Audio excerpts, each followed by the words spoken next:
All right. Just so happened to lose power, but we're here.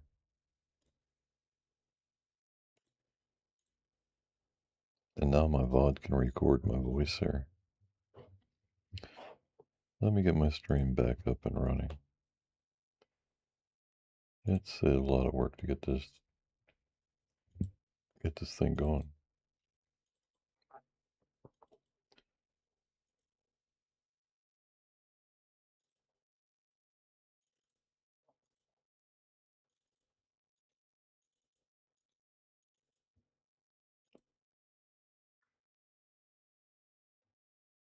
All right.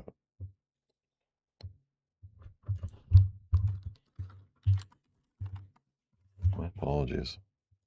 My apologies.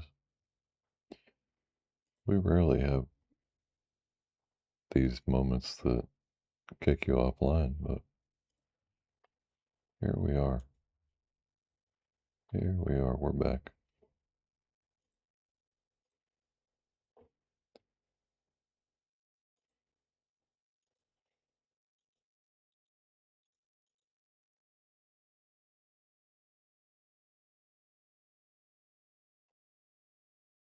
Let me start this all over again. For some reason, it's not working.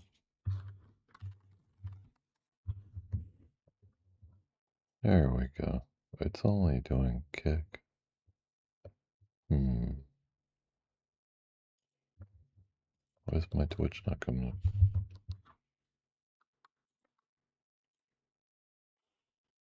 Let me see my Twitch. Am I streaming? It says I'm live. I'm live. Ooh, I'm live. A little close. Ooh, I'm live. A little close. Ooh, I'm live. A little close. How about now? Ooh, I'm live. A little close. How about now? Ooh, I'm live. A little close. Wow, my voice is too loud. Let's turn this mic down a little bit. Let's see what that does. How about now? How about now? How about now? Are we good? How about now? Good. How about now? Good. How about let me do a little editing.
All right, we are back.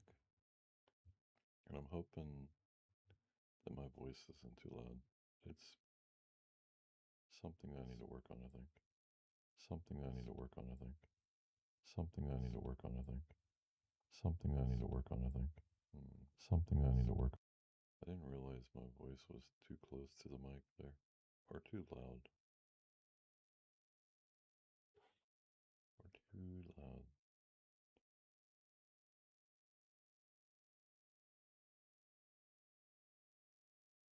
Hmm.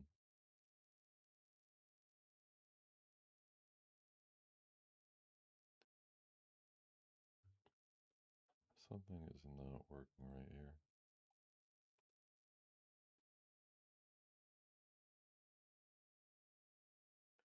Let's see here.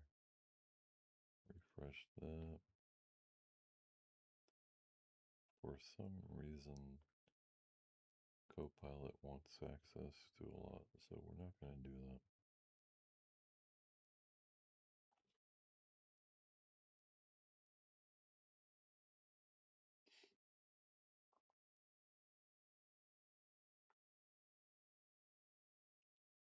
We're going to hang on 1 second. Let me get this.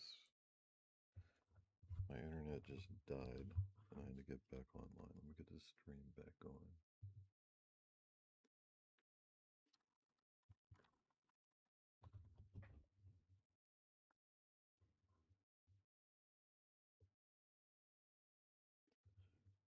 Nightly Whispers. The only thing about this site is there's only limited. It's like somebody started their project and they quit. Anyhow,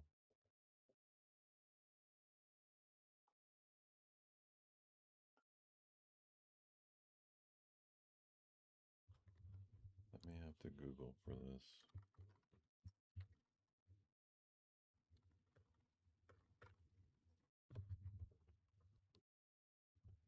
Lemons and Letters. The Story of the Tired Moon.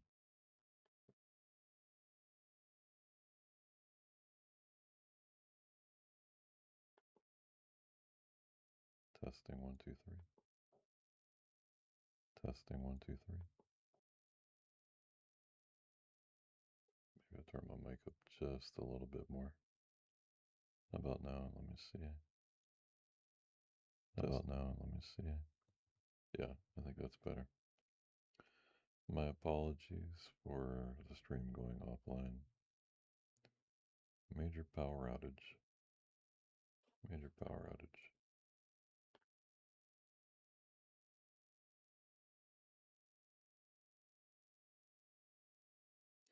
The moon worked day in and day out, but it often went unnoticed.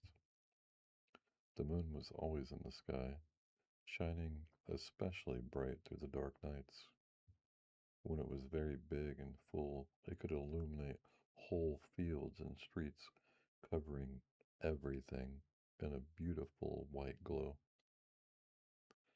On nights when the sky was very clear, the moon could even shine in through people's windows. On those nights, everyone admired it for its size and splendor. During the day, the sun was always the center of attention. It was especially well liked by the inhabitants of Earth for its warm rays. On summer days, the moon had to wait much longer for the sun to finally set, and thick clouds often blocked the moon's view of Earth. On some days, heavy rains meant that the moon had to try to shine through a solid fog and dark clouds, but often couldn't manage it. On those days, the moon was especially discouraged. Nobody sees me anyway, the moon would mutter, feeling sorry for itself and the faint, flickering stars around it. Still, evening after evening, the moon waited for its time to shine, often saying, "Come on, clouds, pass quickly." When it was finally dark enough, the moon would gently begin to wake the stars and encourage them to shine. Each evening, the moon made sure all the stars were ready on time to shine and sparkle high in the sky in case it was a clear night. On clear nights, all the attention belonged to the stars and the moon. Sometimes the stars were so happy that they danced across the sky, leaving long trails of light behind them. One day, the clouds spread so far that for weeks there was no way to shine through. The stars tried to keep each other happy by telling jokes and stories, and the moon did its best to keep everyone awake for nightfall in case the clouds cleared. This went on night after night, with the moon and the stars all hoping that the cloud coverage would dissipate. Of course, they all wanted to be prepared to shine as brightly as possible when it did, but the clouds did not move. Eventually, the moon became very tired. One evening, it could not stay awake any longer. The stars also fell asleep, dreaming of clear nights when they were admired in the sky. The moon and the stars were in such a deep sleep that none of them noticed when the cloud coverage broke. That day, the sun stayed out late and colored the sky with the most beautiful reds and purples. But something wasn't right. When the sun was about to disappear, it noticed the sky was darker than usual. On evenings like this, the moon usually can't wait to take over my position in the sky, the sun thought.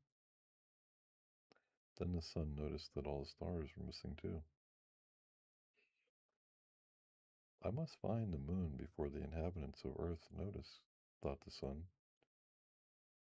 But everyone the sun asked didn't know where the moon and the stars had gone, and everywhere the sun looked, the moon wasn't there.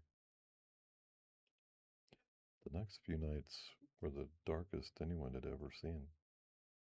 There wasn't a twinkle in the sky. The animals and people realized they had been taking the moon and the countless little stars for granted. They missed their glowing and glittering. The moon suddenly woke up from a dream that it had overslept, except it wasn't a dream. Nervously, the moon looked around and was startled to find that the night was pitch black and that all of the stars were fast asleep. Right away, the moon set about gently waking each star.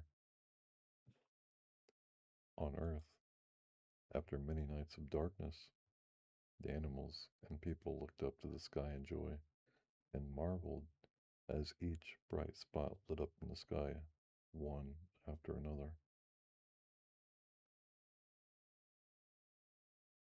These are cutesy stories, huh?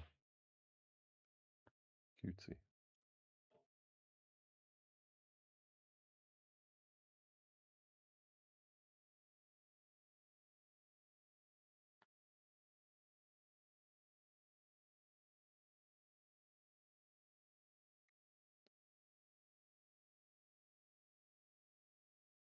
Hmm.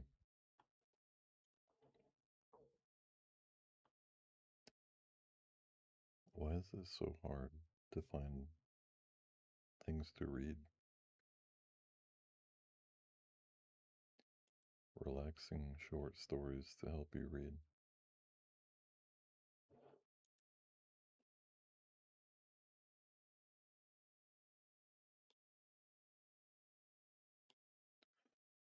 This one's called The Gift of the Magi by O. Henry, December 10th, 1905. $1.87. That was all.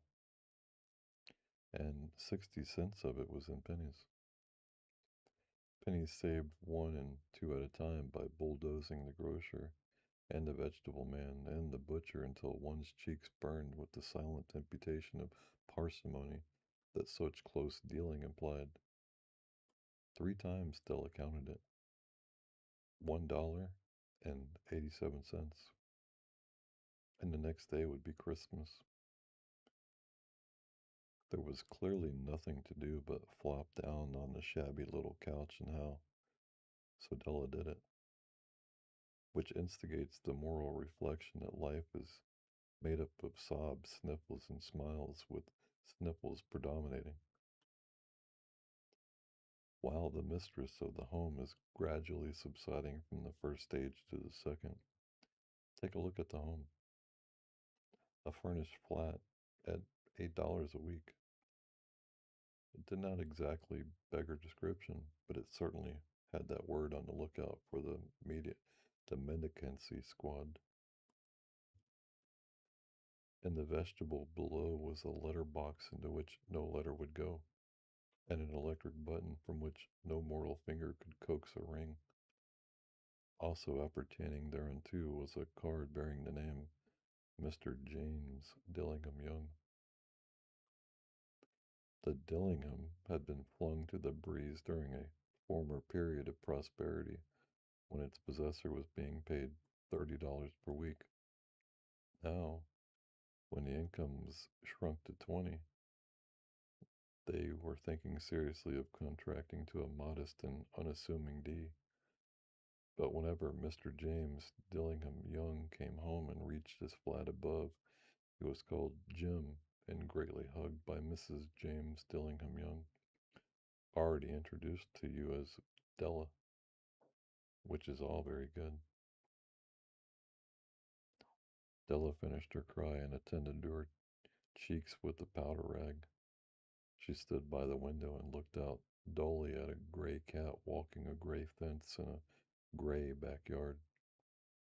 Tomorrow would be Christmas Day, and she had only $1.87 with which to buy Jim a present.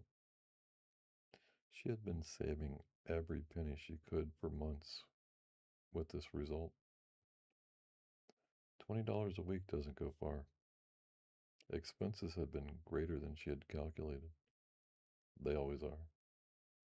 Only $1.87 to buy a present for Jim. Her Jim.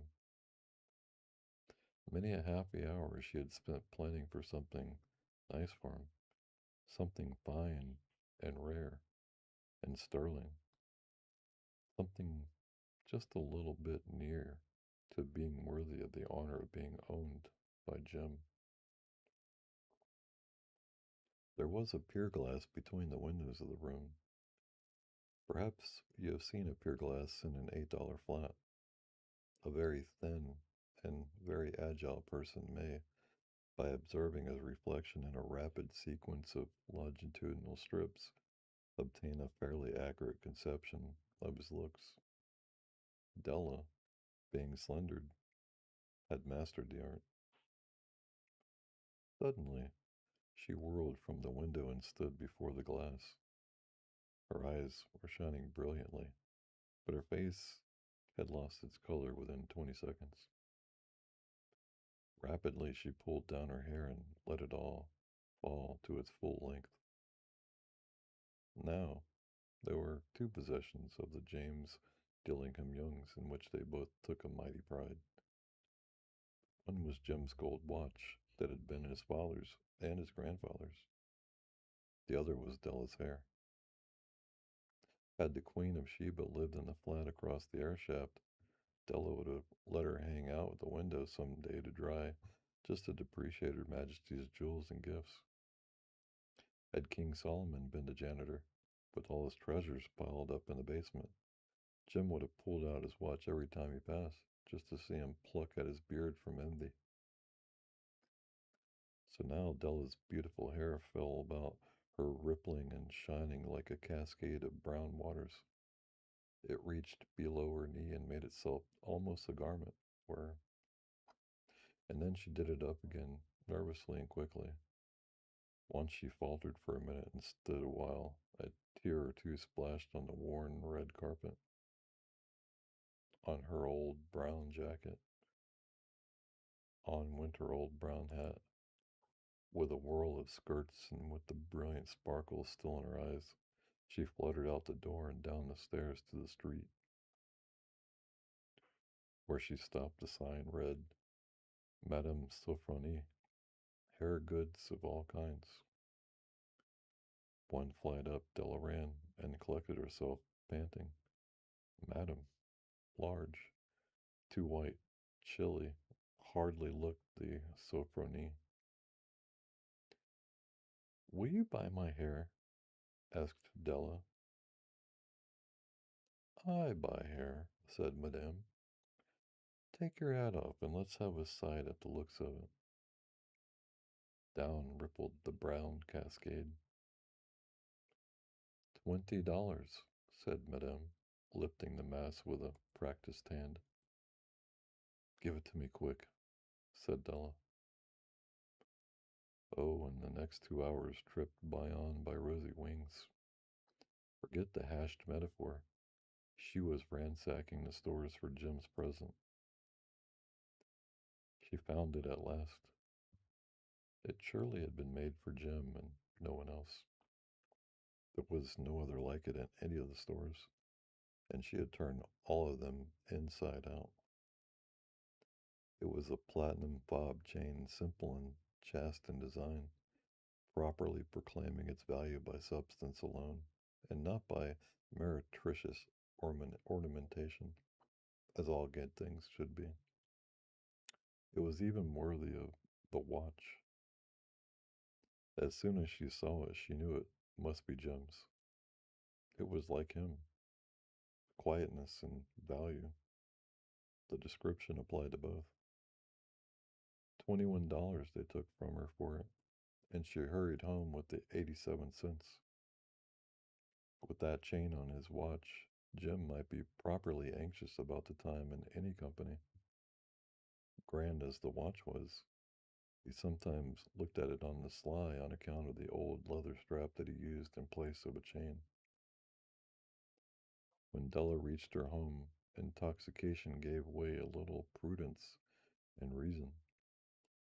She got out her curling irons and lighted the gas and went to work repairing the ravages made by generosity added to love, which is always a tremendous task, dear friends, a mammoth task. Within 40 minutes, her head was covered with tiny, close-lying curls that made her look wonderfully like a truant schoolboy. She looked at her reflection in the mirror long, carefully, and critically. If Jim doesn't kill me, she said to herself, before he takes a second look at me, he'll say I look like a Coney Island chorus girl. But what could I do? Oh, what could I do with $1.87? At 7 o'clock, the coffee was made and the frying pan was on the back of the stove, hot and ready to cook the chops. Jim was never late. Della doubled the fob chain in her hand and sat on the corner of the table near the door that he always entered. Then she heard a step on the stairway down on the first flight, and she turned white for just a moment. She had a habit of saying a little silent prayer about the simplest everyday things, and now she whispered, please, God, make him think I'm still pretty. The door opened and Jim stepped in and closed it. He looked thin and very serious. Poor fellow. He was only 22, and to be burdened with a family. He needed a new overcoat, and he was without gloves.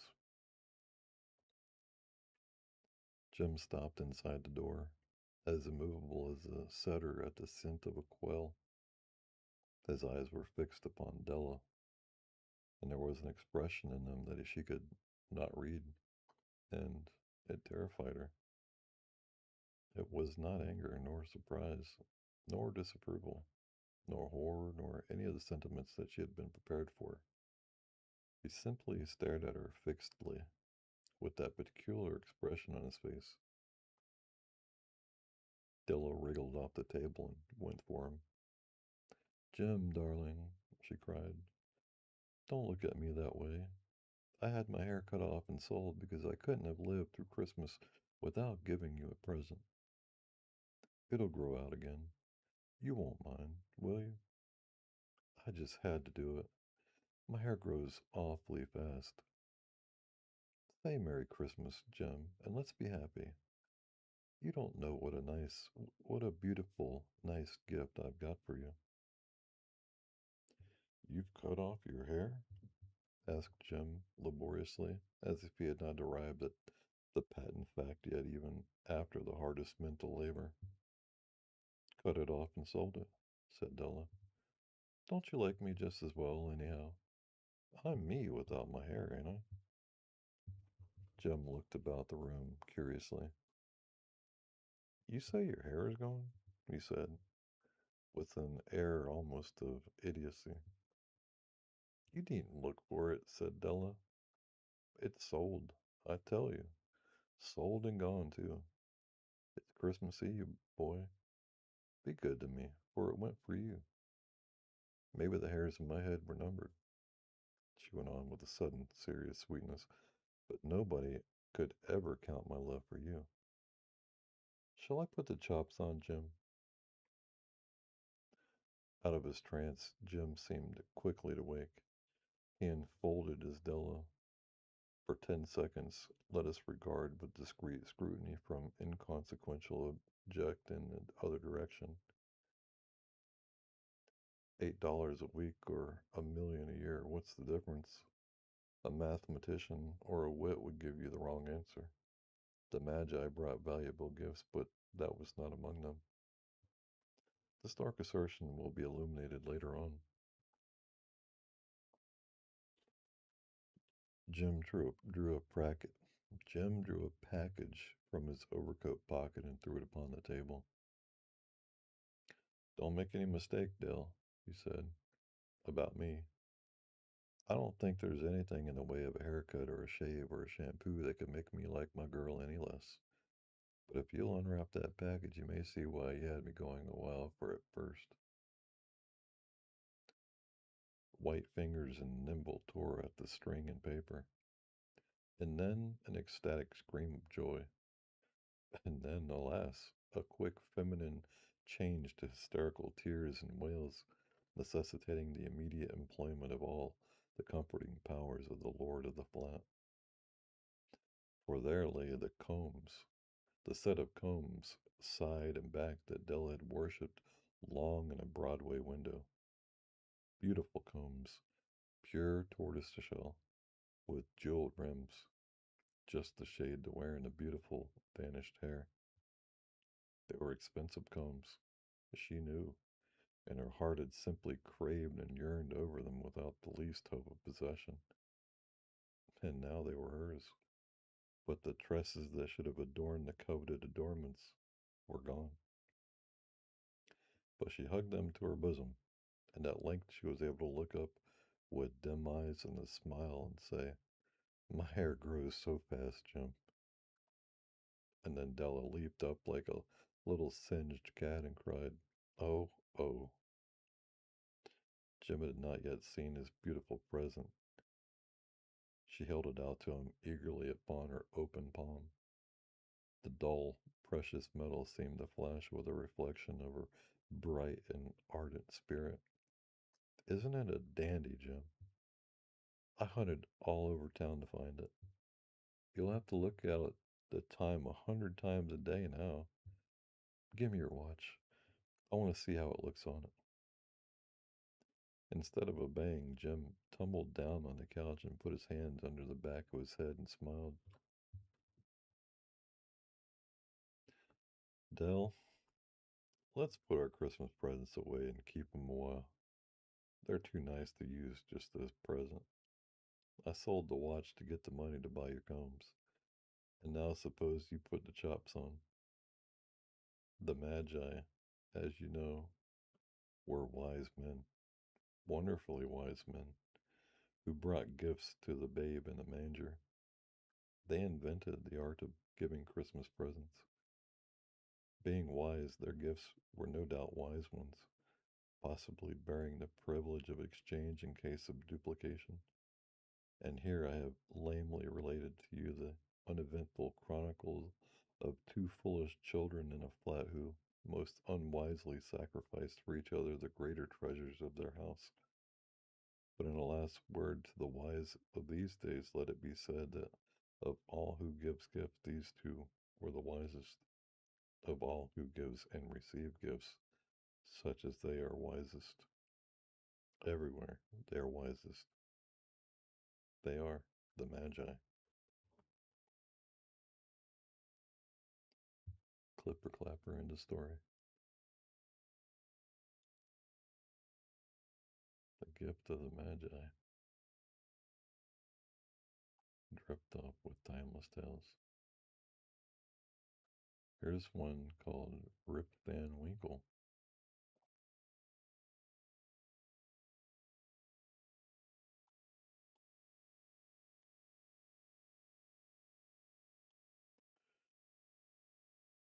Before I read this, let me have some water.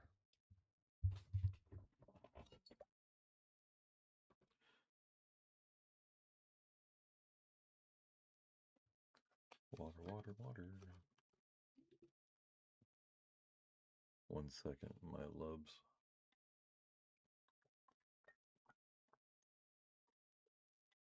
All right. Nice big gulp of water. Refreshing.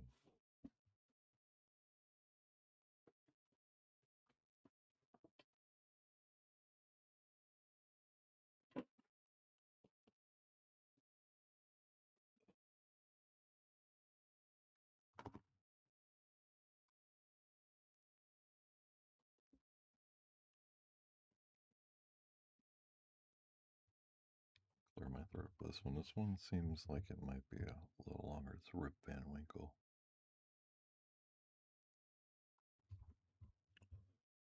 Whoever has made a voyage up the Hudson must remember the Catskill Mountains. They are a dismembered branch of the great Appalachian family and are seen away to the west of the river, swelling up to a noble height and lording it over the surrounding country.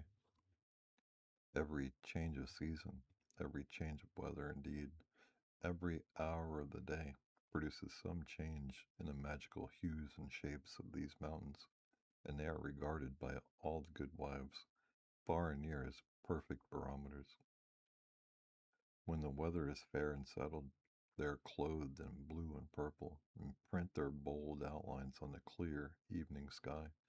But sometimes, when the rest of the landscape is cloudless, they will gather a hood of gray vapors about their summits, which in the last rays of the setting sun will glow, light up like a crown of glory.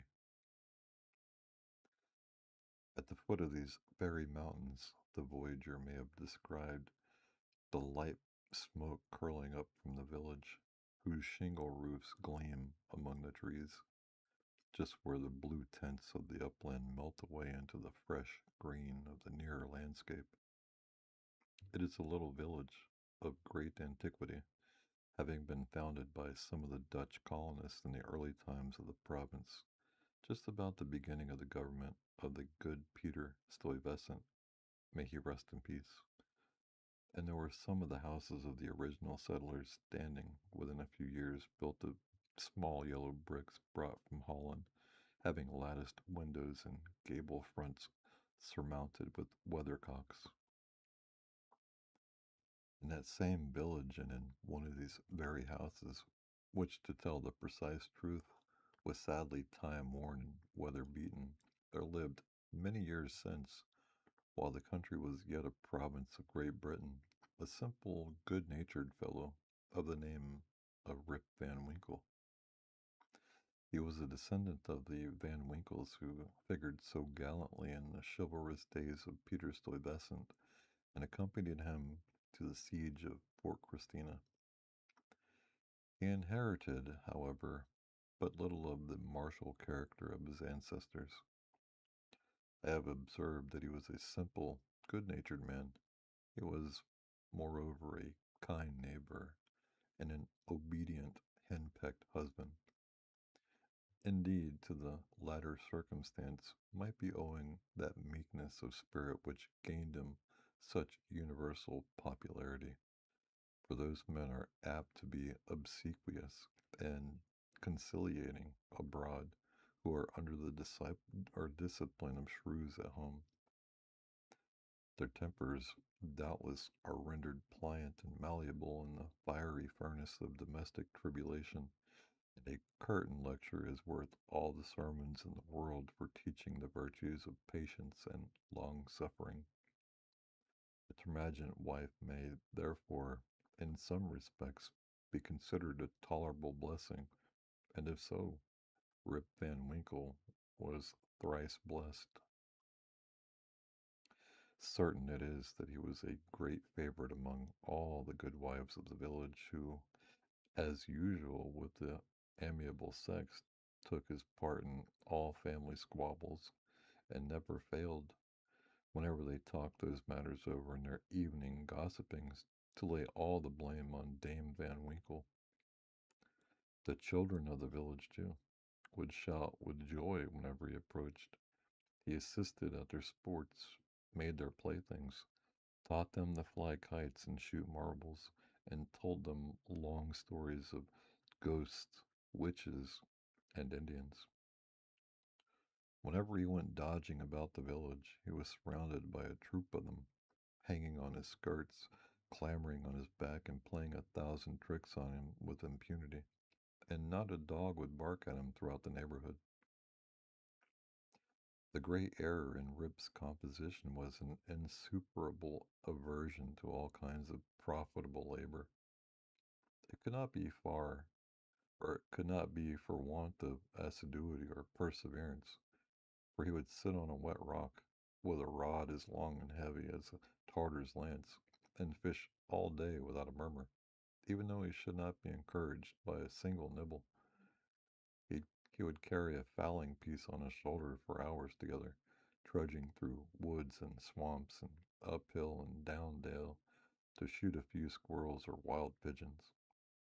He never refused to assist a neighbor even in the roughest toil, and was a foremost man in all country frolics for husking Indian corn or building stone fences. The women of the villages, too, used to employ him to run their errands, and to do such little odd jobs as their less obliging husbands would not do for them. In a word, Rip was ready to attend anybody's business but his own. But as to doing family duty and keeping his farm in order, he found it impossible. In fact, he declared it was of no use to work on his farms. It was the most pestilent little piece of ground in the whole country. Everything about it went wrong, in spite of him. His fences were continually failing to pieces or falling to pieces. His cow would either go astray or get among the cabbages. Weeds were sure to grow quicker in his fields than anywhere else. The rain always made a point of settling in just as he had some outdoor work to do, so that though his patrimonial estate had dwindled away under his management, acre by acre, until there was little more left than a mere patch of Indian corn and potatoes, yet it was the worst conditioned farm in the neighborhood. His children, too, were as ragged and wild as if they belonged to nobody. The son Rip, an urchin begotten his own likeness, promised to inherit the habits with the old clothes of his father. He was generally seen trooping like a colt at his mother's heels, equipped in a pair of his father's cast-off galligaskins. We had much ado to hold up with one hand, as a fine lady does her train in bad weather. Rip Van Winkle, however, was one of those happy mortals of foolish, well-oiled dispositions who take the world easy, eat white bread or brown, whichever can be got with least thought or trouble, and would rather starve on a penny than work for a pound. If left to himself, he would whistle the life away in perfect contentment, but his wife kept continually dinning in his ears about his idleness, his carelessness, and the ruin he was bringing on his family. Morning, noon, and night, her tongue was incessantly going, and everything he said or did was sure to produce a torrent of household eloquence. Rip had but one way of replying to all lectures of the kind, and that, by frequent use, had grown into a habit. He shrugged his shoulders, shook his head, cast up his eyes, but said nothing. This, however, always provoked a fresh volley from his wife, so that he was fain to draw off his forces and take to the outside of the house, the only side which, in truth, belongs to a henpecked husband. Rip's sole domestic adherent was his dog Wolf, who was as much henpecked as his master, for Dame Van Winkle regarded them as companions in idleness, and even looked upon Woof with an evil eye, as the cause of his master's going so often astray. True it is, in all points of spirit befitting an honorable dog, he was as courageous an animal as ever scoured the woods. But what courage can withstand the evil doing and all besetting terrors of a woman's tongue? The moment Woof entered the house, his chest fell, his tail drooped to the ground or curled between his legs. He sneaked about with a gallows air, casting many a sidelong glance at Dame Van Winkle, and at the least flourish of a broomstick or ladle he would fly to the door with yelping precipitation. Times grew worse and worse for Rip Van Winkle as years of matrimony rolled on a tart temper never mellows with age, and a sharp tongue is the only edged tool that grows keener with constant use. For a long while he used to console himself, when driven from home, by frequenting a kind of perpetual club of the sages, philosophers, and other idle personages of the village, which held its sessions on a bench before a small inn, designated by a rubicund portrait of His Majesty George III. Here they used to sit in the shade through a long, lazy summer's day, talking listlessly over village gossip, or telling endless sleepy stories about nothing. But it would have been worth any statesman's money to have heard the profound discussion that sometimes took place when by chance an old newspaper fell into their hands from a passing traveler. How solemnly they would listen to the contents as drawled out by Daring Van Bummel, the schoolmaster, a dapper learned man, who was not to be daunted by the most gigantic word in the dictionary, and how sagely they would deliberate upon public events some months after they had taken place. The opinions of this junto were completely controlled by Nicholas Vedder, the patriarch of the village, and landlord of the inn, at the door of which he took his seat from morning till night, just moving sufficiently to avoid the sun and keep in the shade of a large tree, so that the neighbors could tell the hour by his movements as accurately as by a sundial. It is true he was rarely heard to speak, but smoked his pipe incessantly.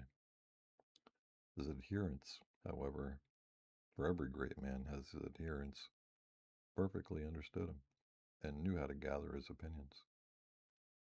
When anything that was read or related displeased him, he was observed to smoke pipe vehemently, and to send forth short, frequent, and angry puffs. But when pleased, he would inhale the smoke slowly and tranquilly, and admit it in light and placid clouds, and sometimes taking the pipe from his mouth and letting the fragrant vapor curl about his nose, would gravely nod his head in token of perfect approbation. From even this stronghold, the unlucky Rip was at length routed by his termagant wife, who would suddenly break in upon the tranquillity of the assemblage and call the members all to naught. Nor was that august personage, Nicholas Vedder himself, sacred from the daring tongue of this terrible virago, who charged him outright with encouraging her husband in habits of idleness. Poor Rip was at last reduced almost to despair, and his only alternative to escape from the labor of the farm and clamor of his wife was to take gun in hand and stroll away into the woods. Here he would sometimes seat himself at the foot of a tree and share the contents of his wallet with Wolf, with whom he sympathized as a fellow sufferer in persecution. Poor Wolf, he would say, thy mistress leads thee a dog's life of it, but never mind, my lad, whilst I live thou shalt never want a friend to stand by thee. Wolf would wag his tail, look wistfully in his master's face, and if dogs can feel pity, I verily believe he reciprocated the sentiment with all his heart. In a long ramble of the kind on a fine autumnal day, Rip had unconsciously scrambled to one of the highest parts of the Catskill Mountains. He was after his favorite sport of squirrel shooting, and the still solitudes had echoed and re-echoed with the reports of his gun.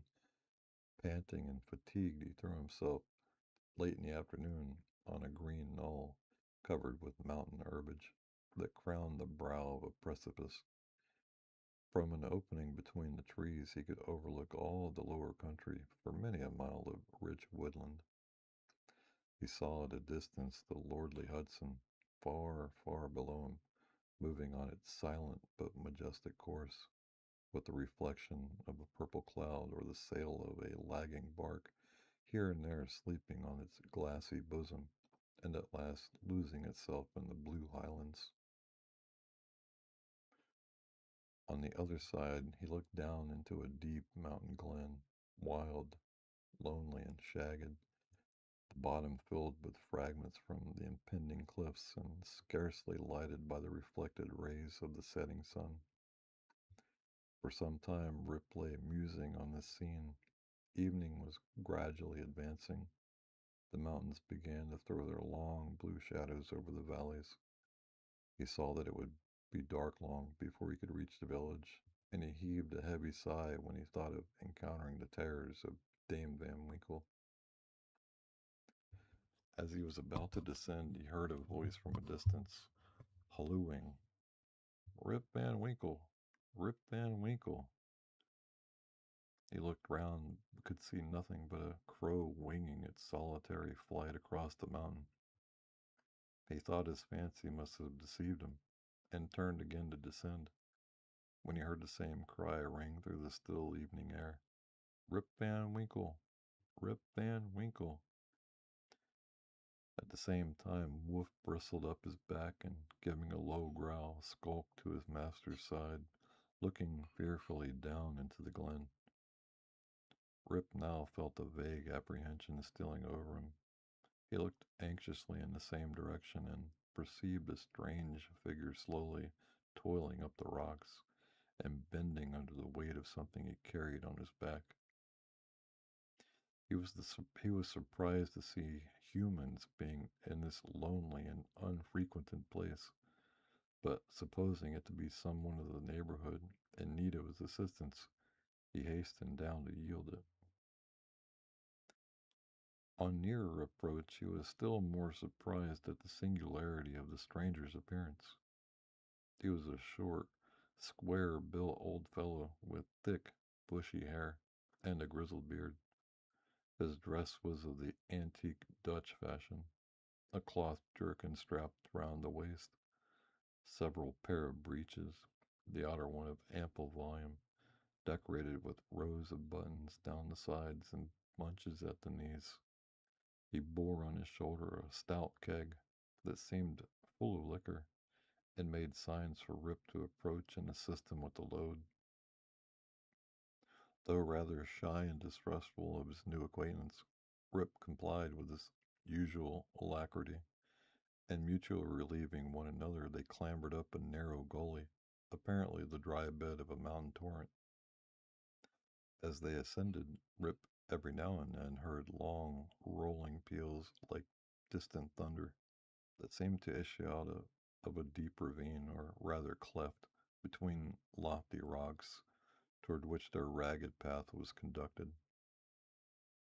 He paused for an instant, but supposing it to be the muttering of one of those transient thunder showers which often take place in the mountain heights, they proceeded. Passing through the ravine, they came to a hollow, like a small amphitheater surrounded by perpendicular precipices, over the brinks of which impending trees shot their branches, that you only caught glimpses of the azure sky and the bright evening cloud. During the whole time, Rip and his companion had labored on in silence, for though the former marveled greatly what could be the object of carrying a keg of liquor up this wild mountain, yet there was something strange and incomprehensible about the unknown that inspired awe and checked familiarity. On entering the amphitheater, new objects of wonder presented themselves. On a level spot in the center was a company of odd looking personages playing at ninepins. They were dressed in a quaint, outlandish fashion.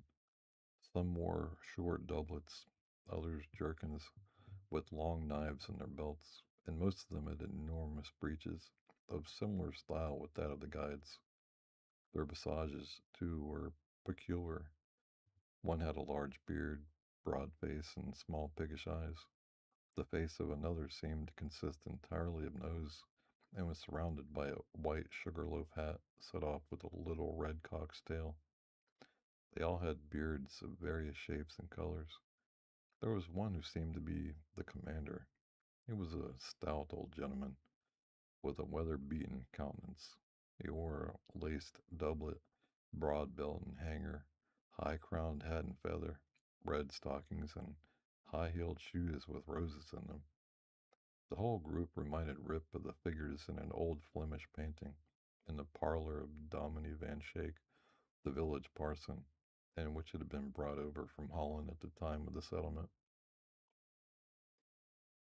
What seemed particularly odd to Rip was that these folks were evidently amusing themselves, yet they maintained the gravest faces, the most mysterious silence, and were withal the most melancholy part of pleasure he had ever witnessed.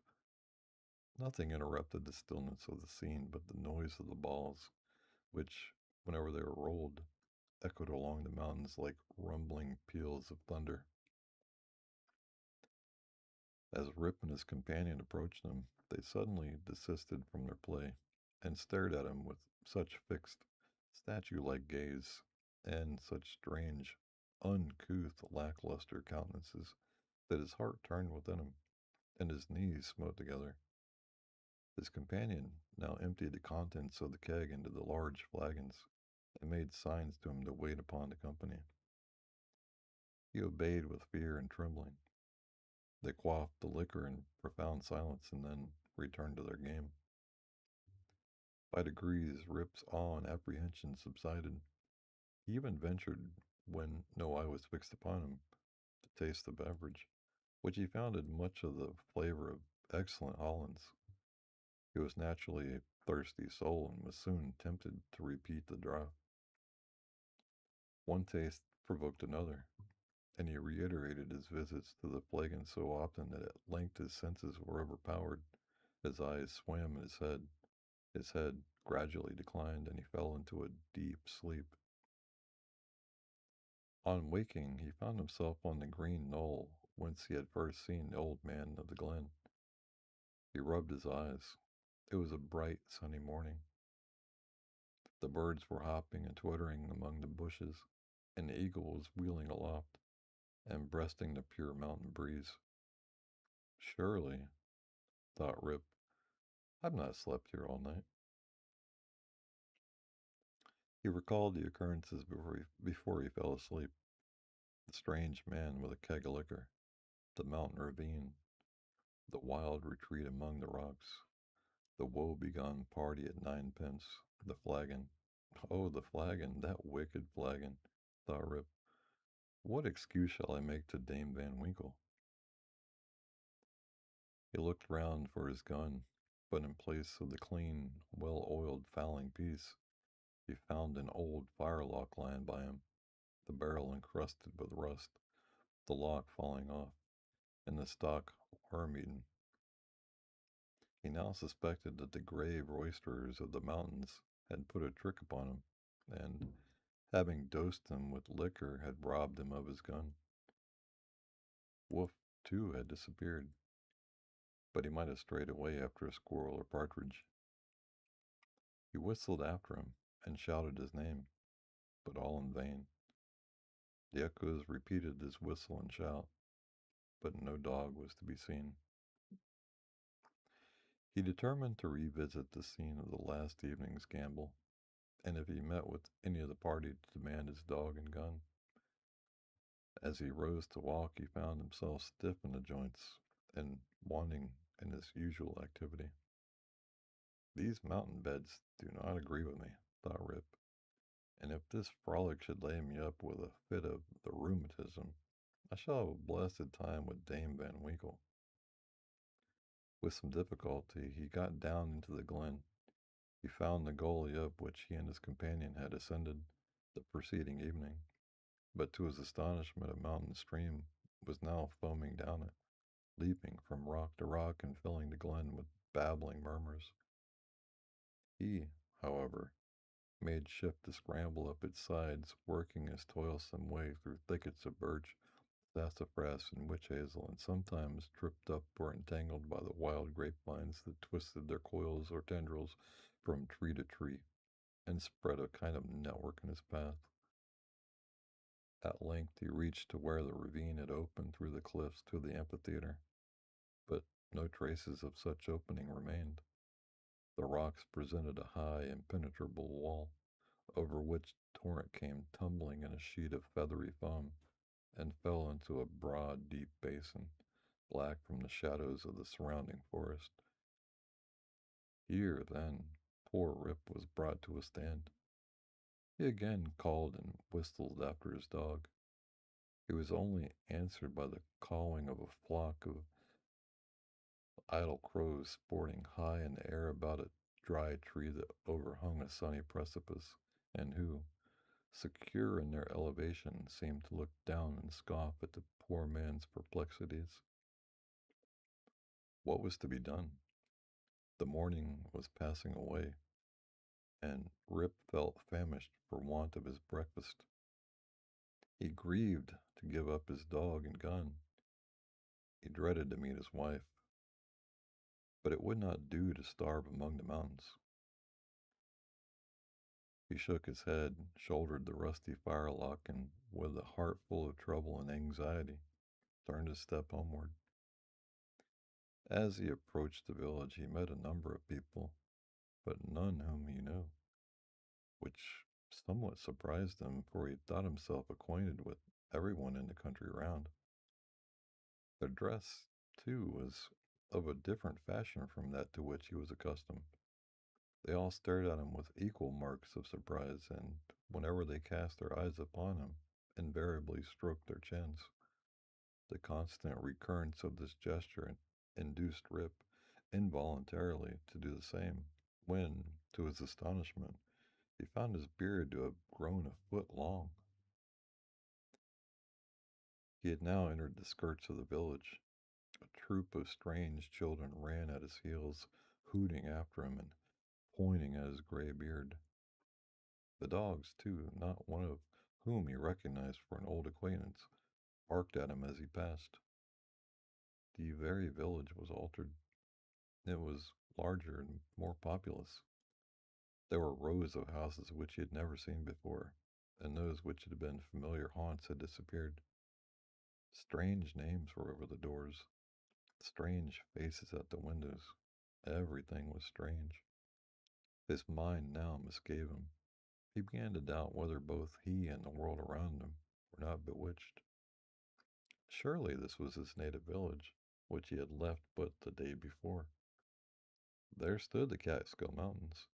There ran the Silver Hudson at a distance.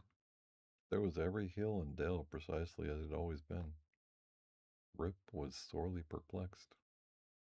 That flagon last night, thought he, has addled my poor head sadly. It was with some difficulty that he found the way to his own house, which he approached with silent awe, expecting every moment to hear the shrill voice of Dame Van Winkle. He found the house gone to decay. The roof had fallen in, windows shattered, and the doors off the hinges. A half-starved dog that looked like Wolf was skulking about it. Rip called him by name, but the cur snarled, showed his teeth, and passed on. This was an unkind cut indeed. My very dog, sighed poor Rip, has forgotten me. He entered the house, which, to tell the truth, Dame Van Winkle had always kept in neat order. It was empty, forlorn, and apparently abandoned. This desolateness overcame all of his connubial fears. He called loudly for his wife and children. The lonely chambers rang for a moment with his voice, and then all again was silence. He now hurried forth and hasted to his old resort, the village inn, but it too was gone. A large, rickety wooden building stood in its place, with great gaping windows, some of them broken and mended with old hats and petticoats, and over the door was painted "The Union Hotel by Jonathan Doolittle." Instead of the great tree that used to shelter the quiet little Dutch inn of yore, there now was reared a tall, naked pole with something on top that looked like a red nightcap, and from it was a fluttering flag on which was a singular assemblage of stars and stripes. All this was strange and incomprehensible. He recognized on the sign, however, the ruby face of King George, under which he had smoked so many peaceful pipes, but even this was singularly metamorphosed. The red coat was changed for one of blue and buff. A sword was held in the hand instead of a scepter. The head was decorated with a cocked hat, and underneath was painted in large characters, General Washington. There was, as usual, a crowd of folk about the door, but none that Rip recollected. The very character of the people seemed changed. There was a busy, bustling, disputatious tone about it, instead of the accustomed phlegm and drowsy tranquillity. He looked in vain for the sage Nicholas Vedder, with his broad face, double chin, and fair long pipe, uttering clouds of tobacco smoke instead of idle speeches, or Van Brummel, the schoolmaster, doling forth the contents of an ancient newspaper. In place of these, a lean, bilious-looking fellow, with his pockets full of handbills, was haranguing vehemently about rights of citizens, elections, members of Congress, liberty, Bunker's Hill, heroes of '76, and other words, which were a perfect Babylonish jargon to the bewildered Van Winkle. The appearance of Rip with his long, grizzled beard, his rusty fowling piece, his uncouth dress, and an army of women and children at his heels soon attracted the attention of the tavern politicians. They crowded round him, eyeing him from head to foot with great curiosity. The orator bustled up to him and, drawing him partly aside, inquired on which side he voted. Rip stared in vacant stupidity. Another short but busy little fellow pulled him by the arm and, rising on tiptoe, inquired in his ear whether he was Federal or Democrat. Rip was equally at loss to comprehend the question, when a knowing, self-important old gentleman in a sharp cocked hat made his way through the crowd, putting them to the right and left with his elbows as he passed, and planting himself before Van Winkle, with one arm akimbo, the other resting on his cane, his keen eyes and sharp hat penetrating, as it were, into his very soul, demanded in an austere tone what brought him to the election with a gun on his shoulder and a mob at his heels, and whether he meant to breed a riot in the village. "Alas, gentlemen," cried Rip, somewhat dismayed, "I am a poor quiet man, a native of the place, and a loyal subject of the king. God bless him." Here a general shout burst from the bystanders. "A Tory! A Tory! A spy! A refugee! Hustle him! Away with him!" It was with great difficulty that the self-important man in the cocked hat restored order, and having assumed a tenfold austerity of brow, demanded again of the unknown culprit what he came there for, and whom he was seeking. The poor man humbly assured him that he meant no harm, but merely came there in search of some of his neighbors, who used to keep about the tavern. "Well, who are they? Name them." Rip bethought himself a moment, and inquired, "Where's Nicholas Vedder?" There was a silence for a little while, when an old man replied in a thin, piping voice, Nicholas Vedder? Why, he is dead and gone. These 18 years. There was a wooden tombstone in the churchyard that used to tell us all about him, but that's rotten and gone too. Where's Bram Dutcher? Oh, he went off to the army in the beginning of the war. Some say he was killed at the storming of Stony Point. Others say he was drowned in a squall at the foot of Antony's Nose. I don't know, he never came back again. Where's Van Bummel, the schoolmaster? He went off to the wars too. Was a great militia general, and he's now in Congress. Rip's heart died away at hearing of these sad changes in his home and friends, and finding himself thus alone in the world. Every answer puzzled him too, by treating of such enormous lapses of time, and of matters which he could not understand. War, Congress, Stony Point. He had no courage to ask after any more friends, but cried out in despair, Does anybody here know Rip Van Winkle? Oh, Rip Van Winkle, exclaimed two or three. Oh, to be sure. That's Rip Van Winkle yonder, leaning against the tree. Rip looked and beheld a precise counterpart of himself as he went up the mountain, apparently as lazy and certainly as ragged. The poor fellow was now completely confounded. He doubted his own identity, and whether he was himself or another man. In the midst of his bewilderment, the man in the cocked hat demanded who he was and what was his name.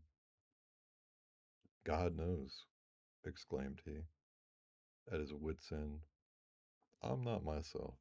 I'm somebody else. That's me. No, that's somebody else got into my shoes.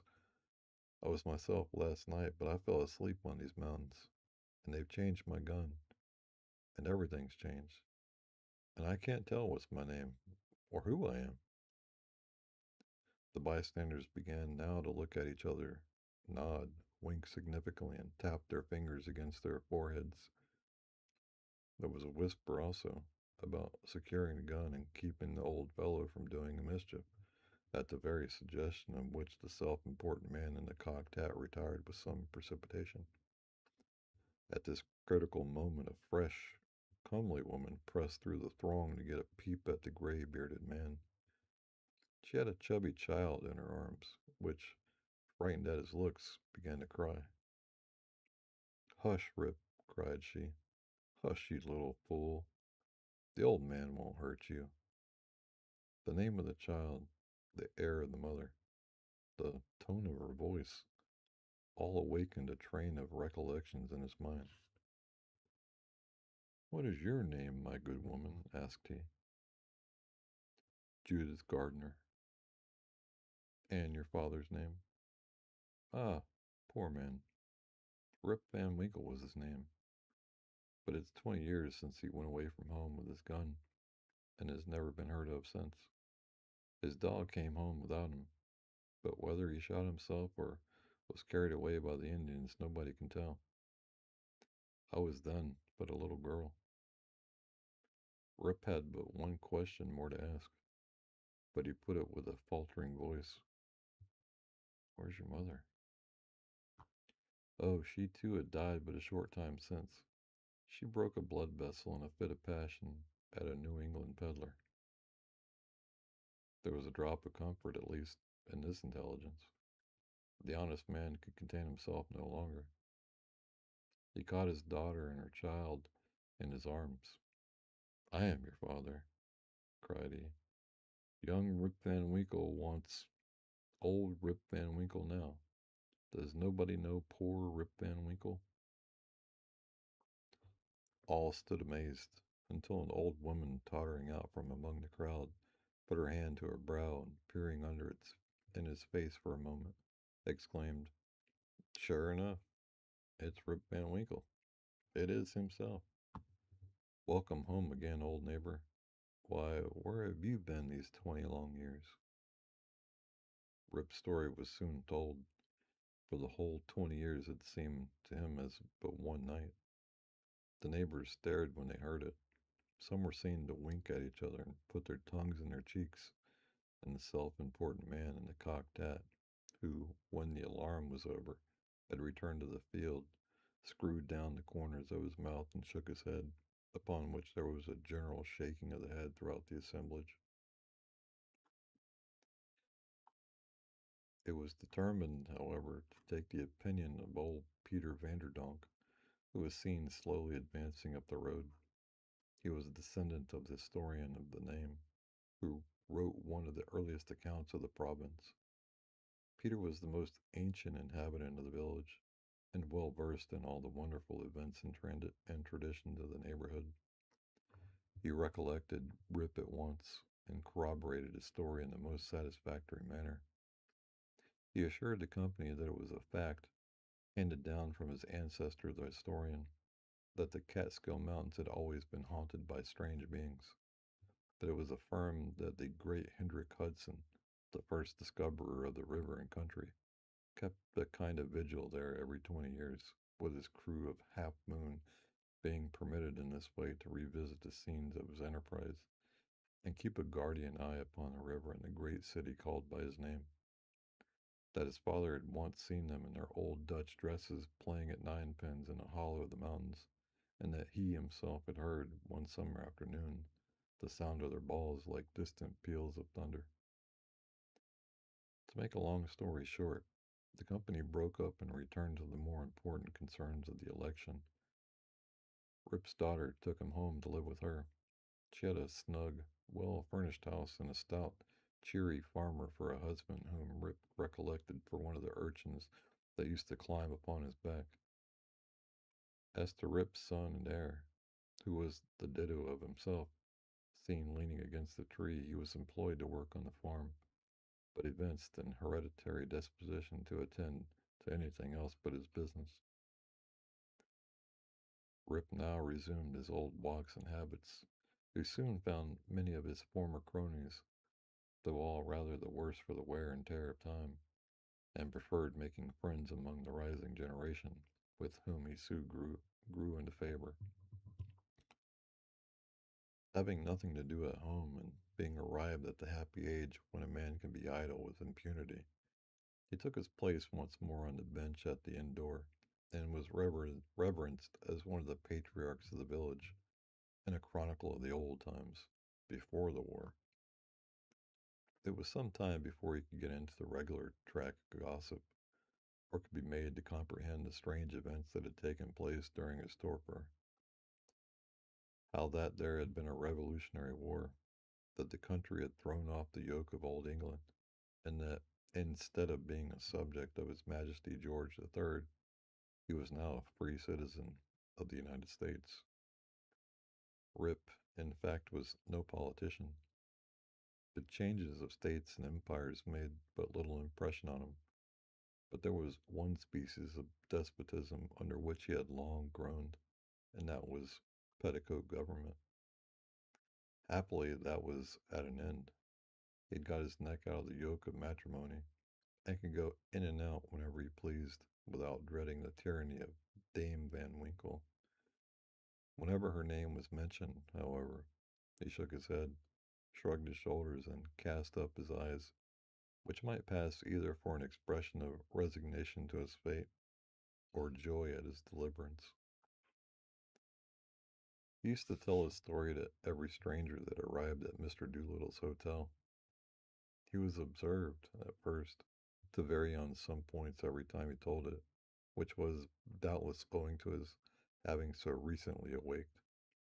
It at last settled down precisely to the tale I have related, and not a man, woman, or child in the neighborhood but knew it by heart. Some always pretended to doubt the reality of it, and insisted that Rip had been out of his head, and that this was one point on which he always remained flighty. The old Dutch inhabitants, however, almost universally gave it full credit. Even to this day, they never hear a thunderstorm of a or summer afternoon about the Catskill, but they say Hendrik Hudson and his crew are at their game of ninepins, and it's a common wish of all heckpen husbands in the neighborhood when life hangs heavy on their hands that they might have a quieting draught out of Rip Van Winkle's flagon.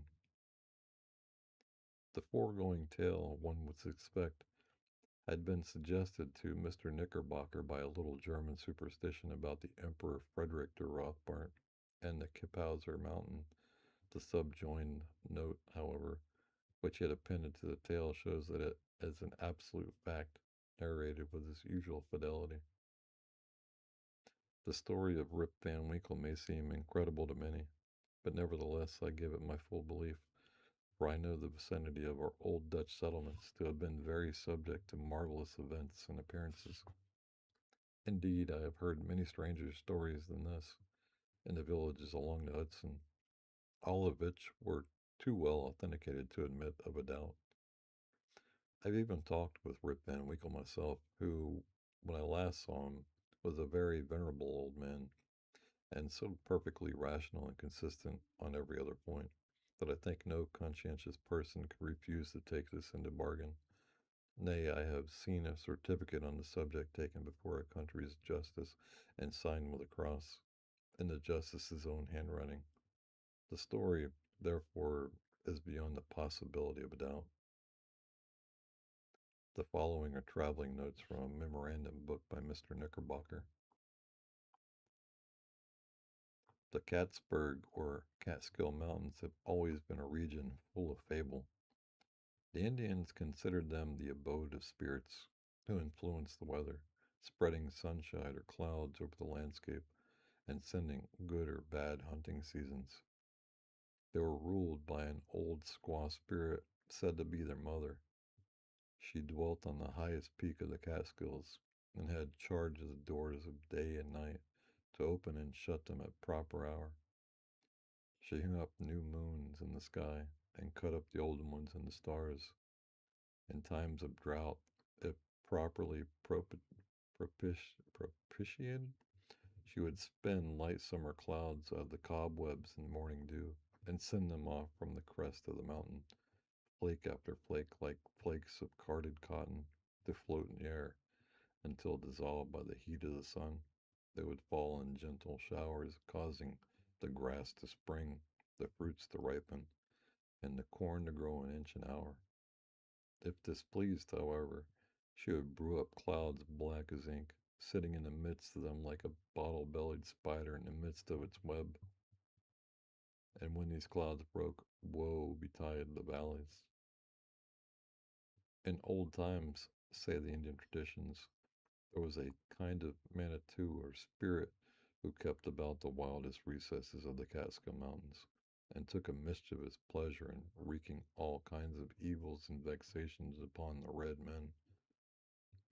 Sometimes he would assume the form of a bear, a panther, or a deer, lead the bewildered hunter a weary chase through tangled forests and among ragged rocks, and then spring off with a loud ho ho, leaving him aghast on the brink of a beetling precipice of raging torrent.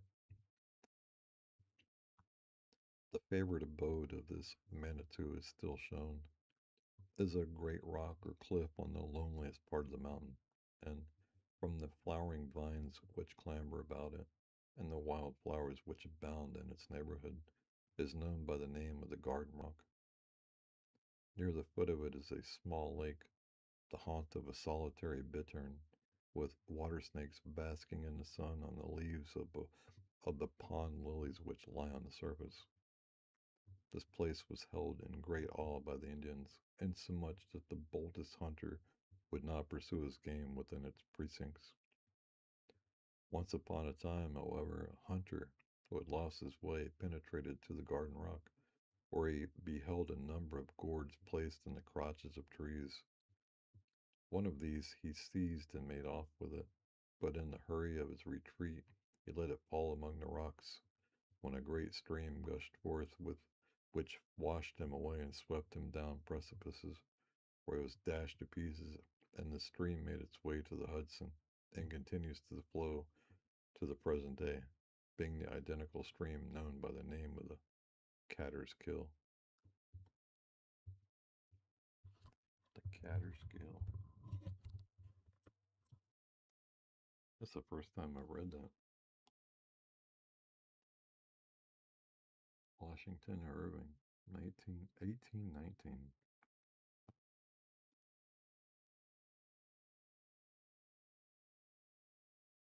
Wow.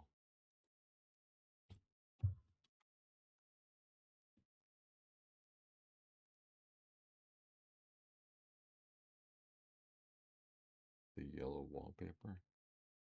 This is a crazy site. Can't sleep reads.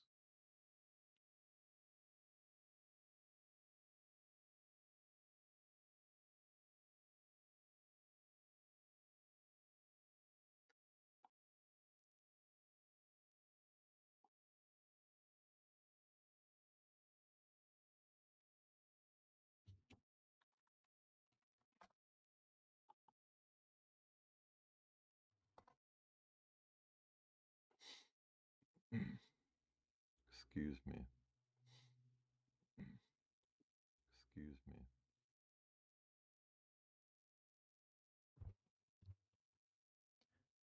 I need to test something. Can you hear me?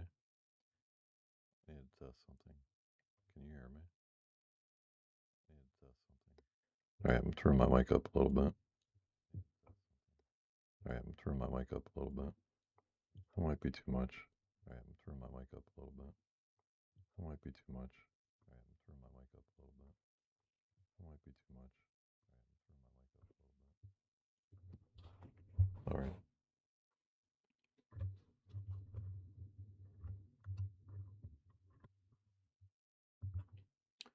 Dun dun dun dun dun dun. I think I need some water.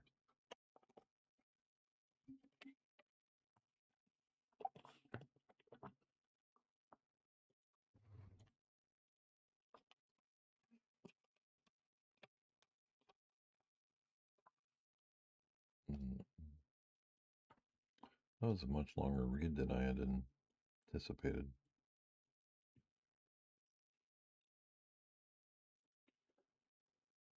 Let's run that back.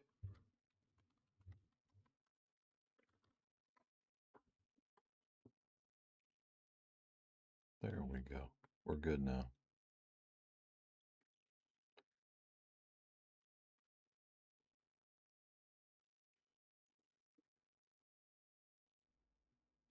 What should I read next?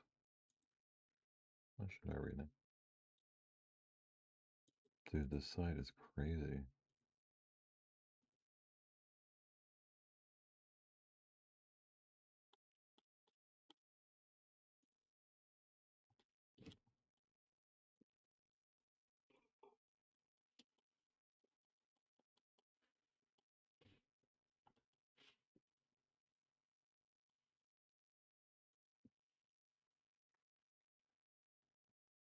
Pit and Pendulum.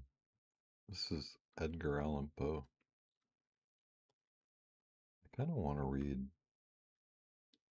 like girl stories. I think I'm going to read like fantasy stuff.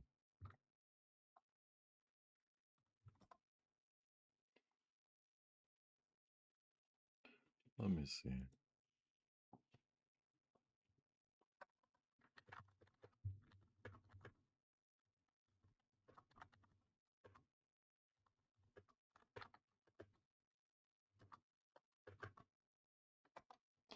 Give me a few minutes. I want to see if I can read some stuff. I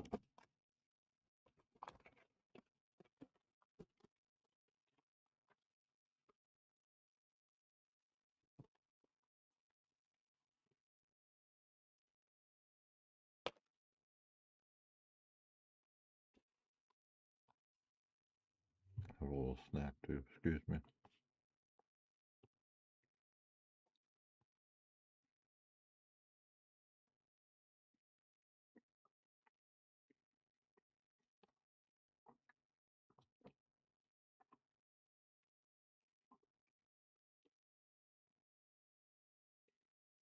Hmm.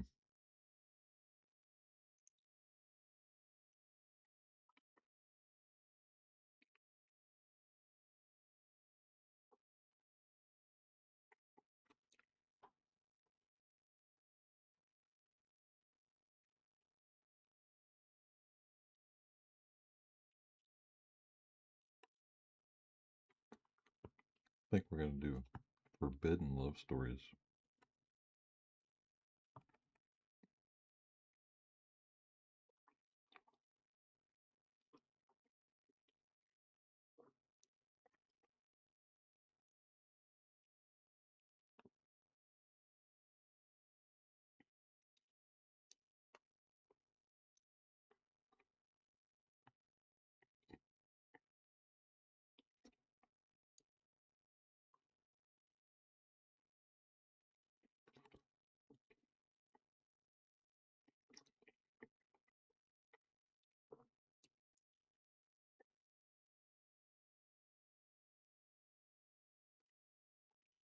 Hmm.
Mm-hmm.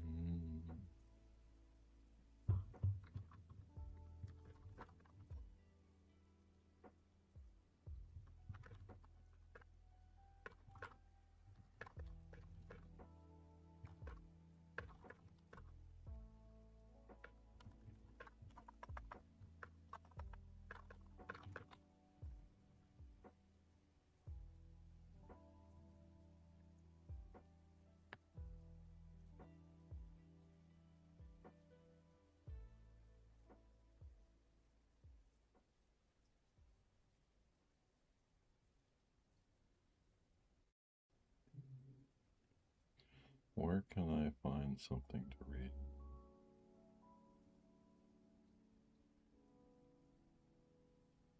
Baked with Love.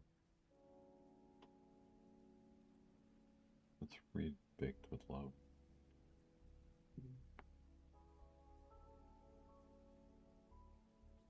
Written by Gwen Papadia.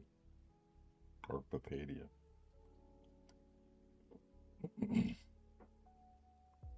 I guess maybe I have to buy that. Never mind. Mm, okay. Internet Archive Books Collection.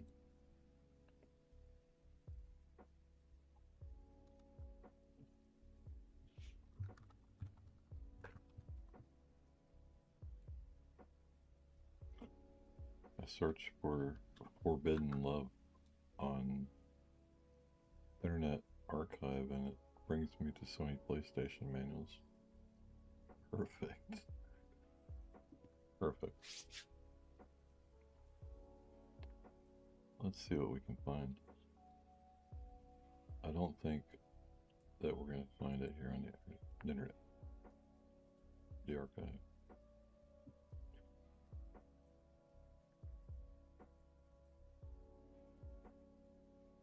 Wuthering Heights.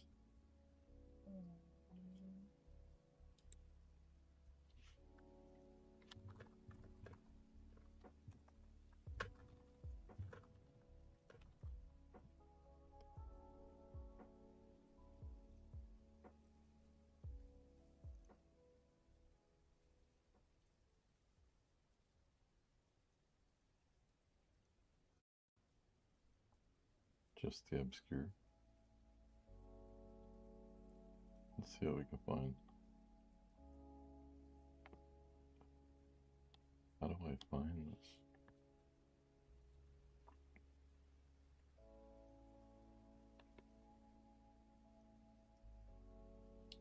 Oh, it's on Project Gutenberg.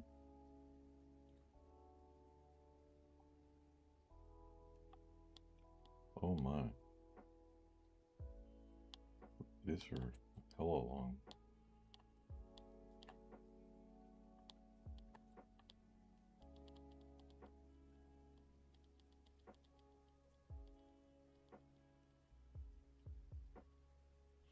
Like Chrome.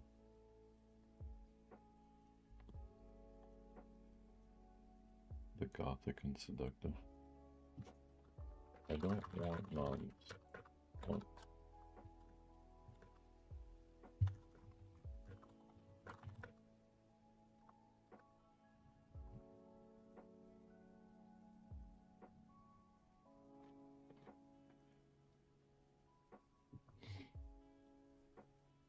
Carmilla. Daisy Miller.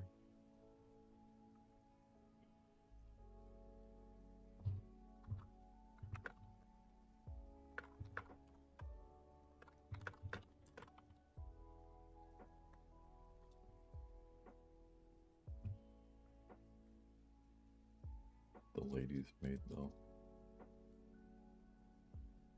Gothic Romantic.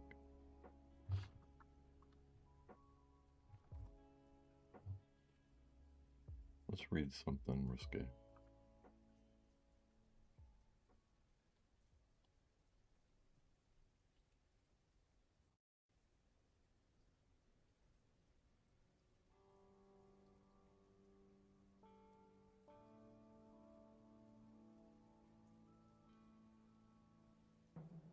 Kate Chopin.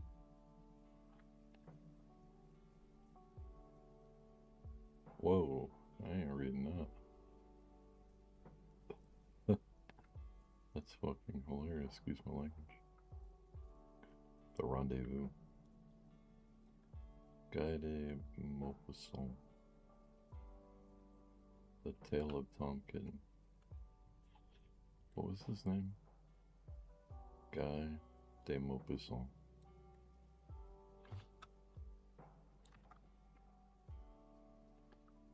I guess he's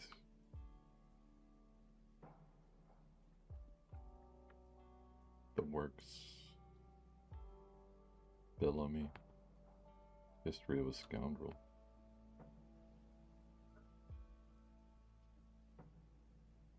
How long is this? There's 18 chapters. Oh, it's a lot of dialogue. I can't read a lot of dialogue. I just don't like to. If he does that.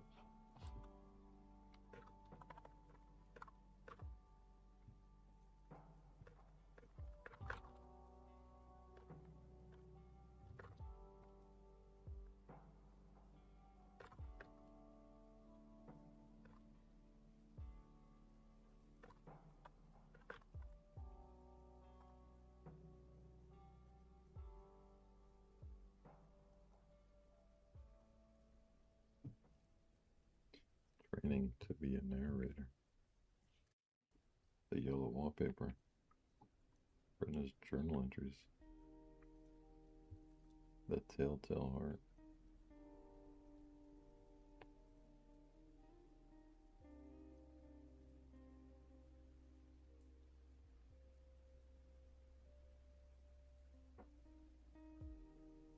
Henry James.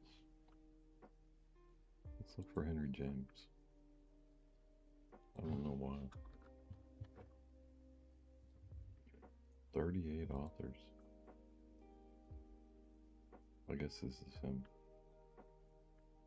170,000 downloads. Which one has the most downloads? The Portrait of a Lady. Well, let's read it. It's a volume? Holy cow. That's a lot of chapters. 27 chapters. Yeah, we're not doing that.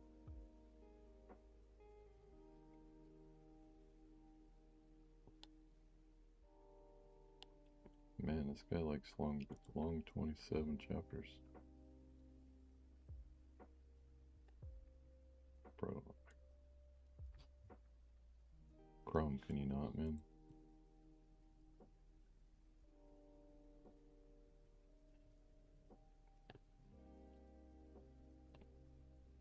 It's beginning to look like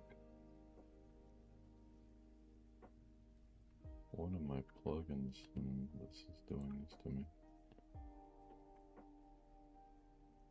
The Beast in the Jungle.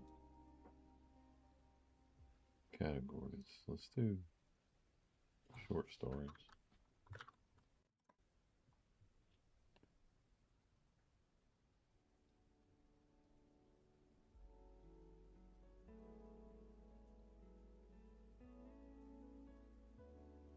Wow, The Jungle Book by Rudyard Kipling. The Missing Will. The Plymouth Express Affair by Agatha Christie. It's a crime fiction around the famous Belgian detective Hercule Poirot as he investigates the mysterious murder of a young woman found dead in a train compartment. No, it's not. Stories of courtship.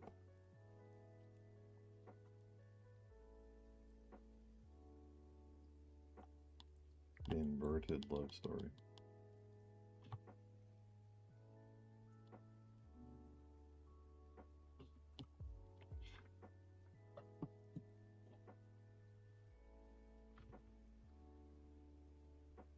I don't know why, but something on my computer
Let me ask Brock.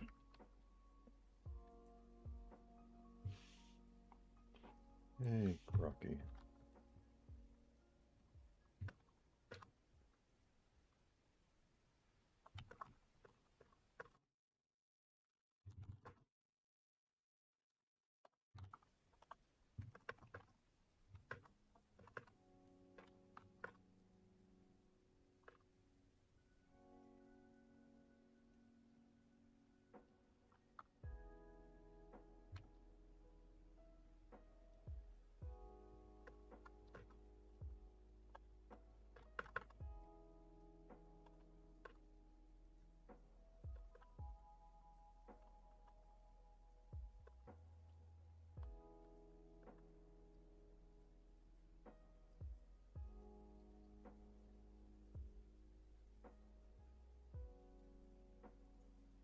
Love. Love.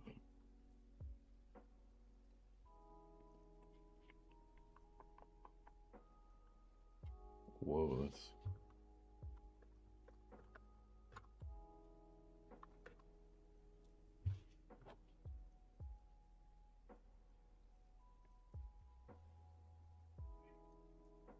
Damn, Brock.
fuck no.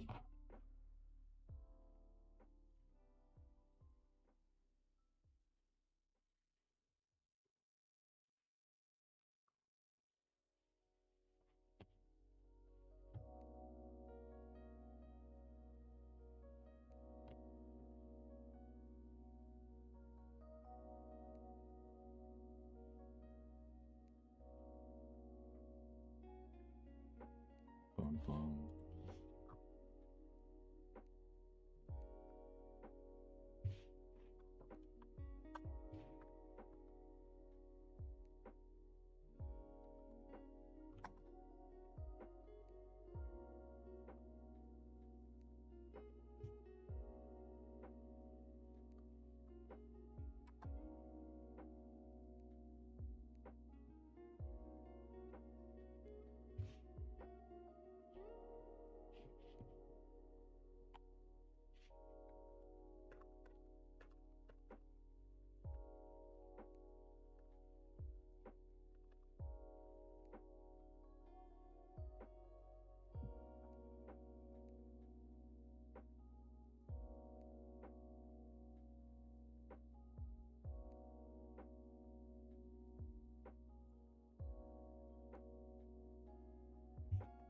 Hmm.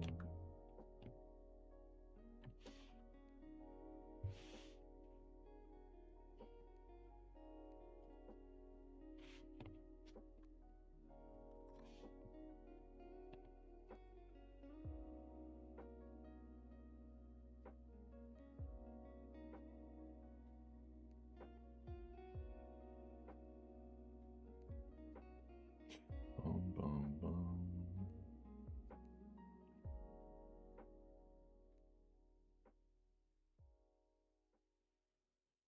Yeah.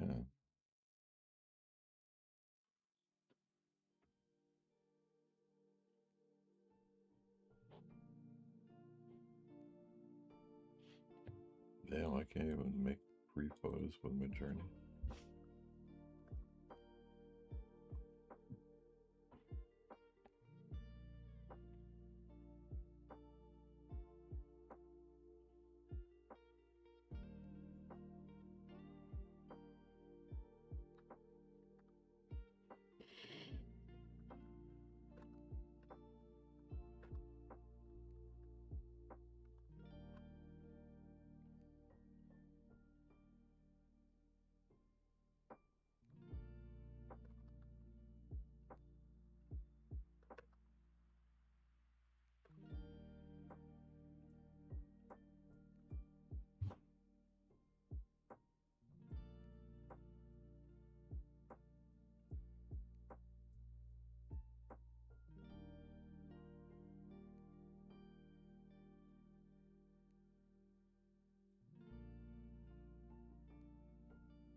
Bum bum bum bum.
Lillian's Vow, or The Mystery of Raleigh House, Miss Crespini,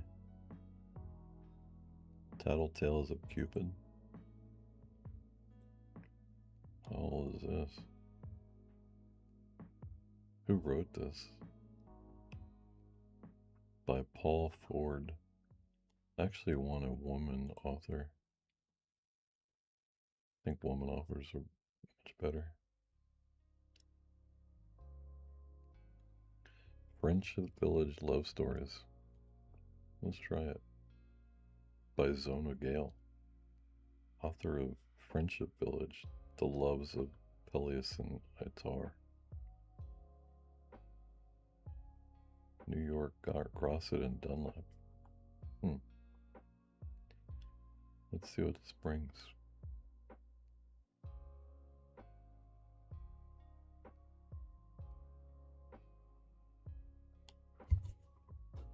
Although it is June, the little child about whom I shall sometimes write in these pages this morning brought me a few violets.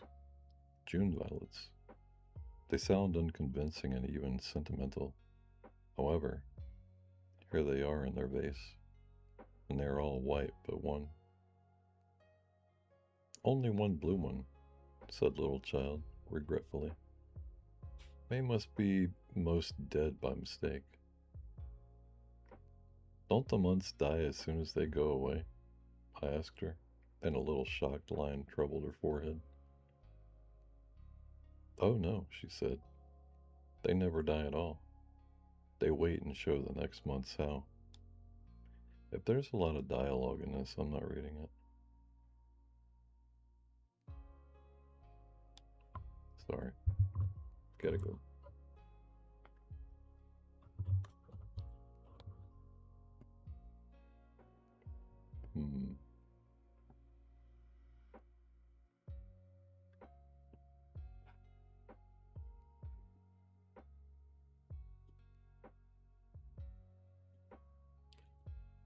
I cannot find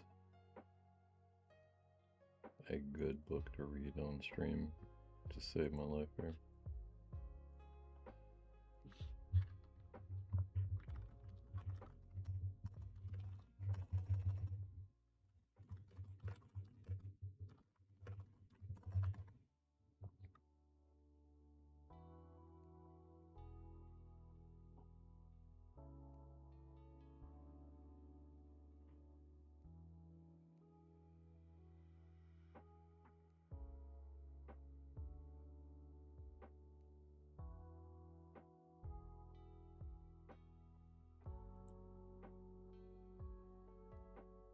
Dream a Little Dream. 27 bedtime stories guaranteed to help your girlfriend drift off. Alright, let's have people drift off. The Moon's Matchmaking.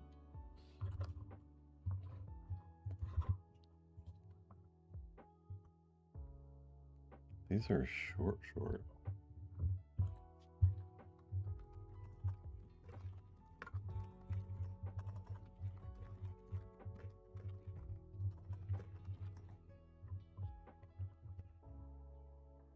Other World Tales.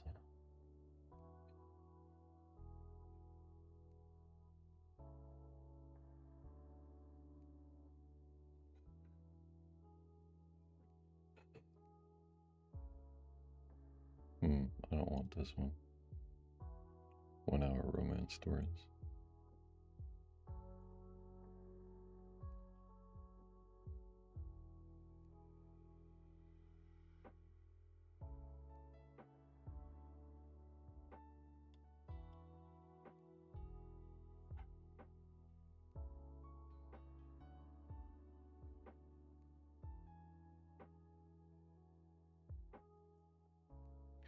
Let's see.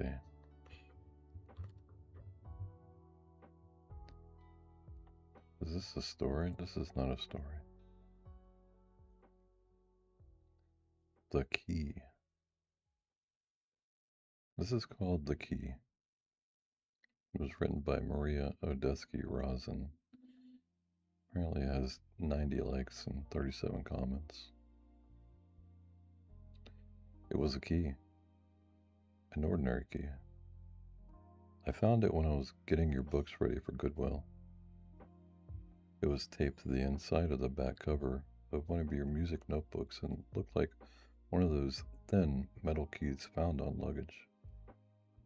We never locked our luggage when we traveled. I wanted to, but you insisted it would never deter anyone. You used to laugh and say it would do just the opposite. That if you were a luggage handler at the airport, you would accidentally break all the locks you came across just to see what was so precious inside. You also worried we would lose the keys. I wanted to remind you that I never lost anything, but I didn't argue with you. I never liked arguing with you.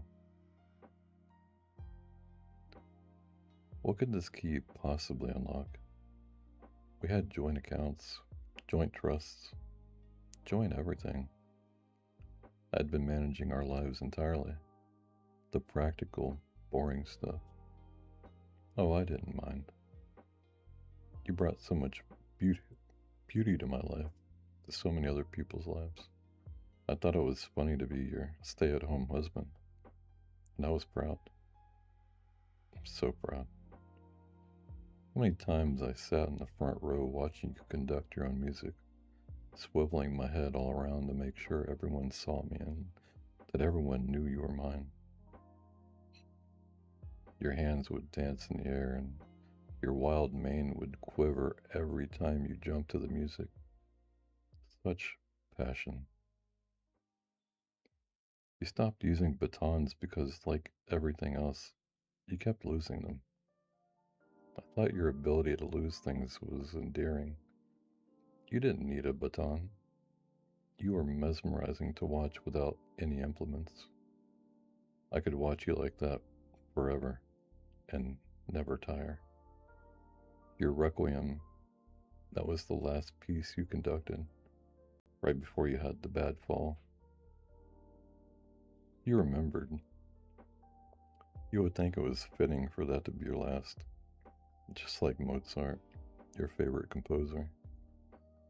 And just as good, too. Could serve as the end of the requiem Mozart never finished. Towards the end, oh, the end. You used to lie in bed, eyes closed, and when you couldn't move your hands anymore, your eyes would move under the lids, and I knew. I knew you were conducting. How I wished I could hear what you were hearing. I could never hum a tune, never see a movie in my mind. You always thought it was so fascinating, my aphantasia. I didn't think there was anything interesting about it at all. What a pair we made. A man who lived in his mind and a man unable to picture anything there. Boom, boom.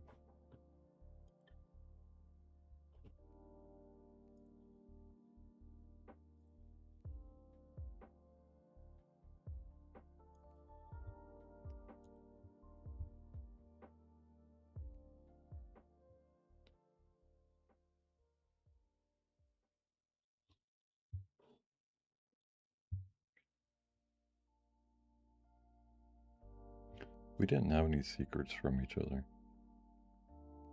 At least, I didn't have any from you.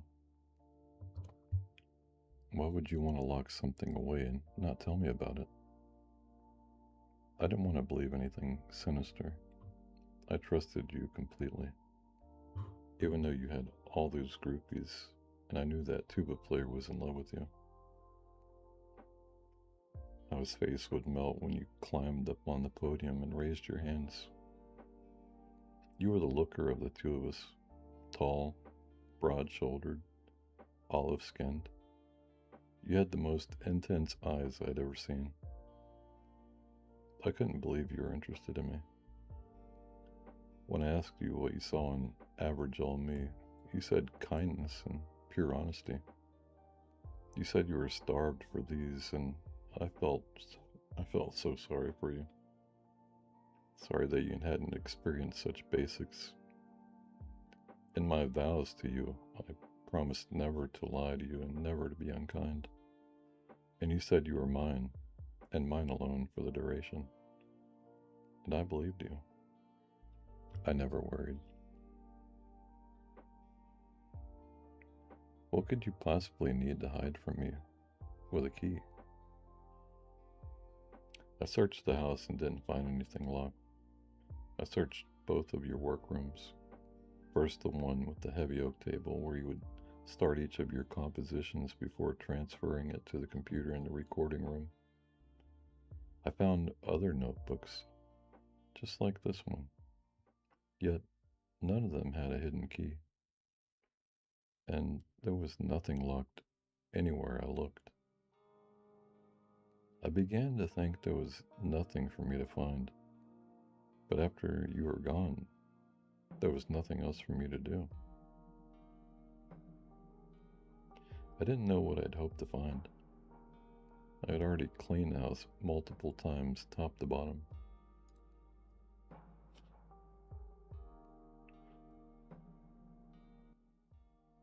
I think my music might be a little too loud, I'm sorry. Forgive me.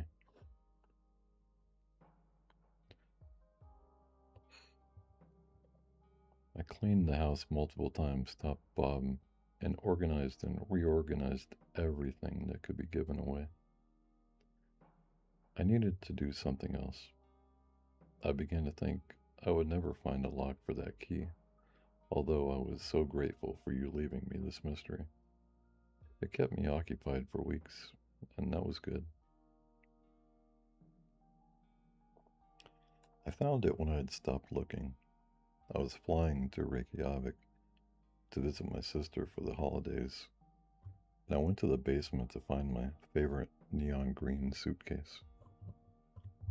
Rummaging through our metal rack of traveling bags, so many, too many, I came across one I had never seen before. It was a small black chalice case. Didn't look like a suitcase at all. Looked more like a small safe. It was locked. My heart beat wildly as I ran upstairs for the key. I must have stood there in front of the locked case for a good 5 minutes, thinking all kinds of things I never thought before. I considered not opening it just to respect your privacy, and from fear of what secret I might uncover. After all, this was something you never told me about. It was clearly something you didn't want me to find. And then, curiosity got the better of me. I made a promise to love you no matter what I found. The key slid into the lock, and I turned it once, unlocking the case. Trembling with emotion, I lifted the lid. There on the padded bed, fastened by a tight band so it would remain secure, was a gold baton. The first present I gave you those many, many years ago. And I wept.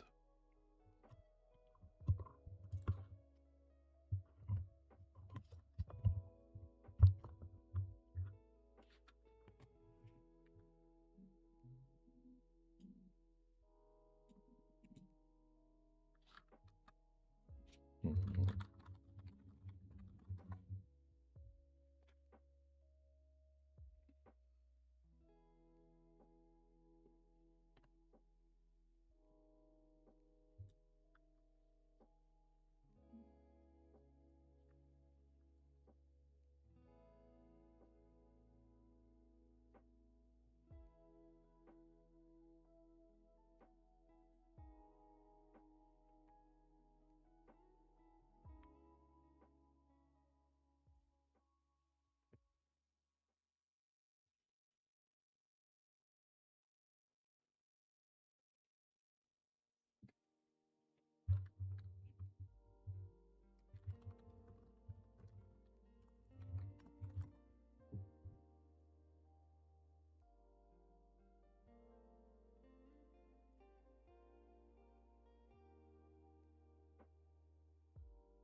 This one is Ugly Love.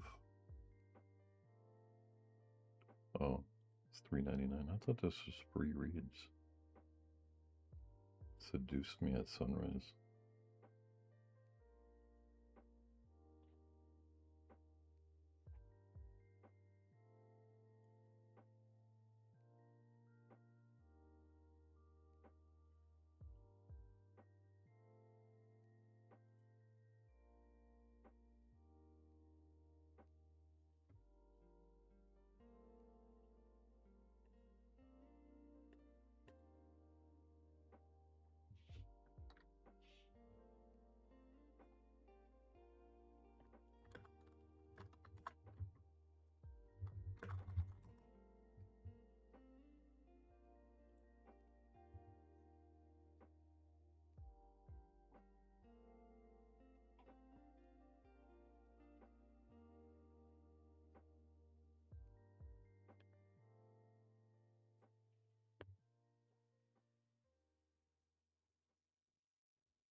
Ruthless Proposition.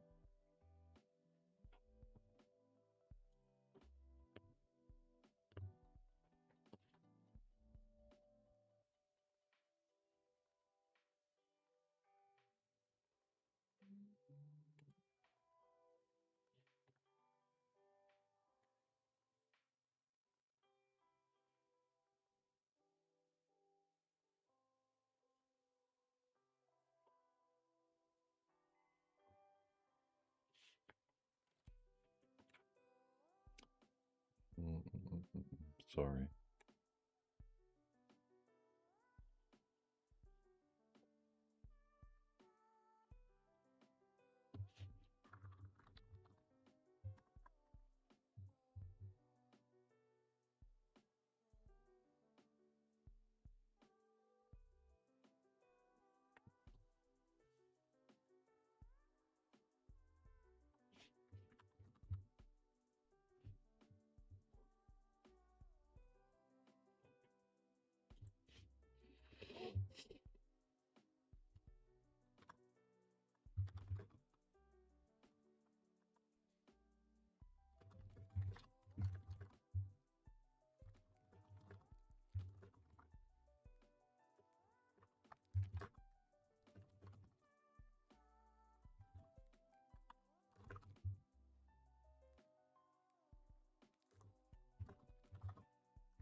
Who is that? I don't know who that is. Alright, so let's get into Four Nights with the Duke. Tempt me at twilight. Married by morning.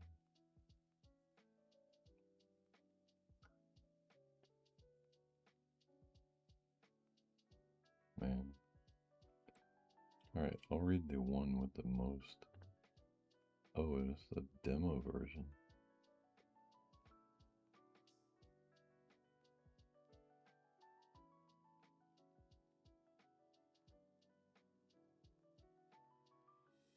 What the heck?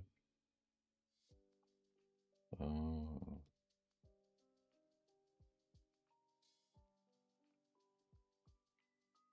Oh.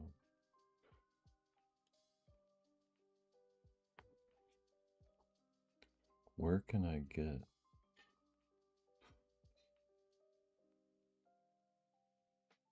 these downloads?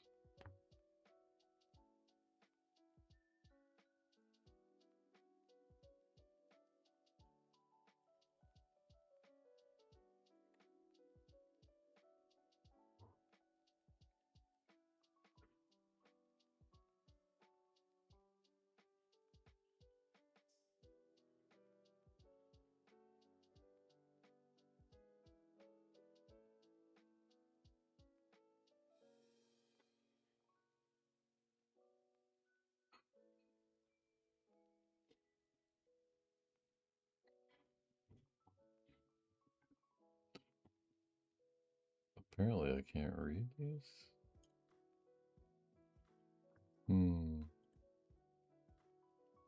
Bummer.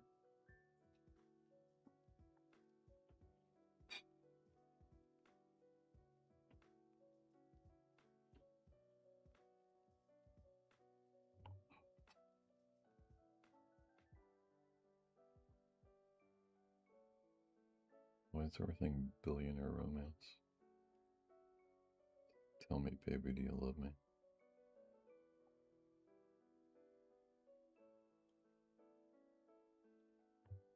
Oh my goodness.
What is this?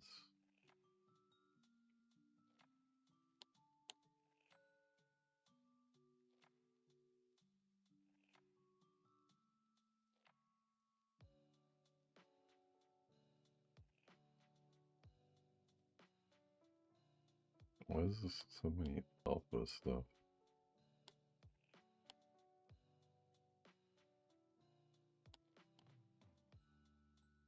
Taming fire.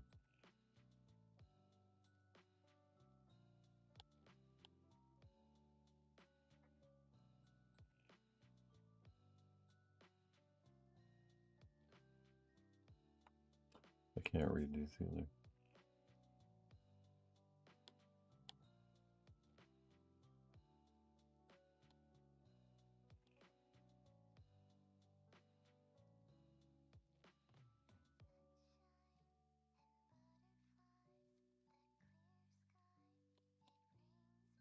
All rights reserved.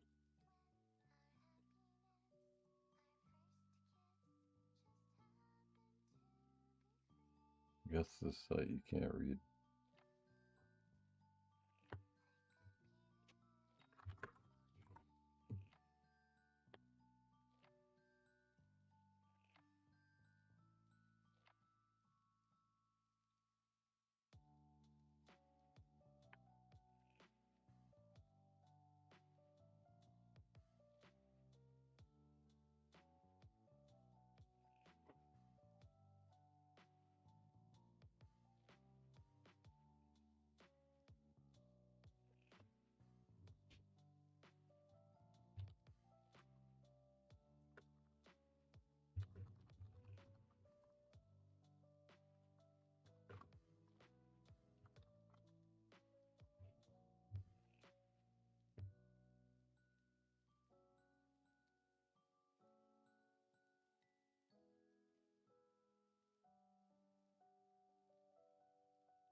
Is this all manga?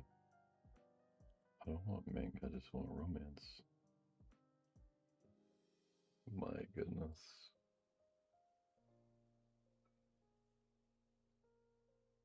My goodness.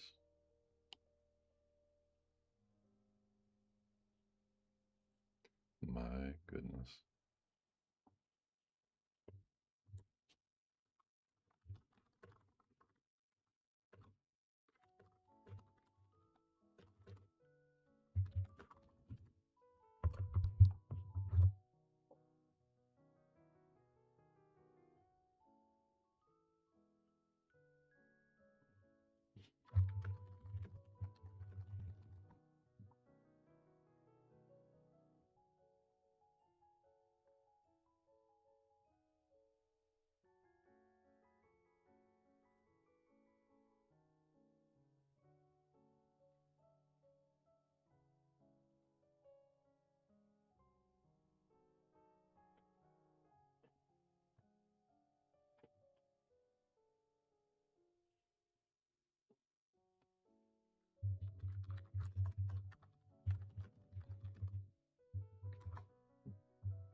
This is a.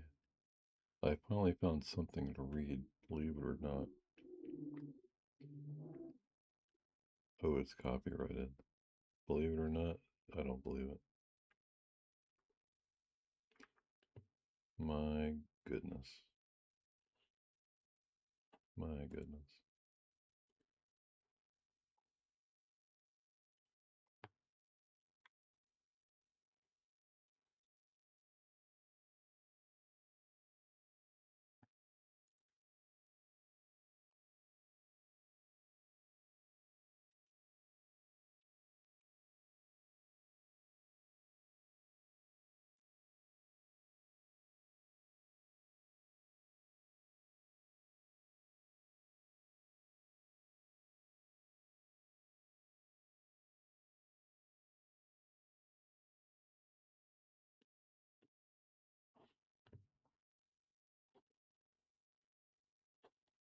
Alright, I'm gonna have to ask.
Medieval. The Dragon by Ray Bradbury.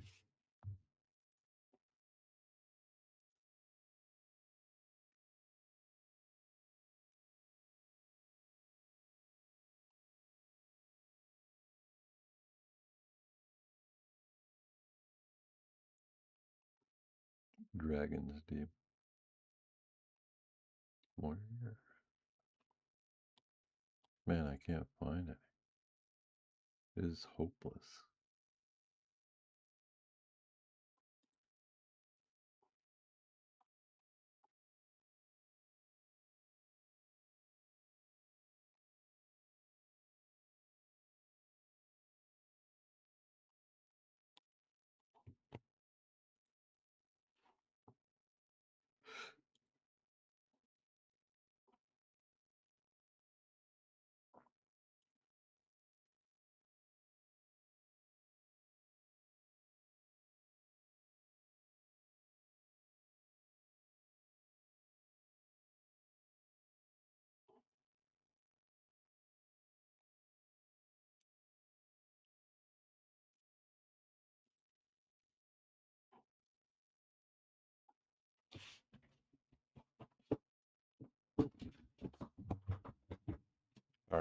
This is a novelette, and it's supposed to be free round. So here we go. Thank heavens we found something to read. Education. Well, Johnny Garrity had very little schooling, to tell the truth, but he was not without education. He knew quite a lot of things. First, he was well up on the subject of the horses. Almost from the day he could walk in the Harlem street where he was born, he had played in O'Donoghue's stable. There were all kinds of horses there, and Johnny had made friends with them. He learned to know them and to love them.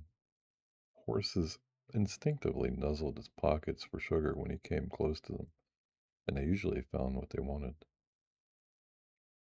When he had grown older, Johnny drifted down to the racetrack and learned about a different breed of horses, sleek, speedy thoroughbreds who accepted him as an equal, which was more than some of them did for their owners. He was too heavy to be a jockey, but his fame as a genius around horses grew in the profession, and he handled more than one valuable string. It was due to the recommendation of an owner that he was placed in charge of the horses on the Marlinghue estate at Cedar Grove. That was at the age of 23. Another thing that Johnny knew exceedingly well was tennis. He learned originally on the Central Park tennis courts. On bright summer afternoons, if you stood at the east end of the tennis courts and looked west, you would see 6 rows of nets stretching out into the far distance to westward, placed side by side, hundreds of them, and each net you would see a group of players battling earnestly. There was no wire netting around each court to catch the ball and bounce it back to some waiting hand. If your opponent sent one over, you couldn't stop it. It usually traveled a couple city blocks before stopping. You had to run for it at top speed before some other earnest player claimed it. After a while, you either got so expert that very few got by you, or you quit playing in Central Park. When it is said that Johnny Garrity was a graduate of the Central Park tennis courts, it is meant that he began in a difficult school. Later, he played on regulation courts, and, to cut the account of that part of his career very short, he became an expert player.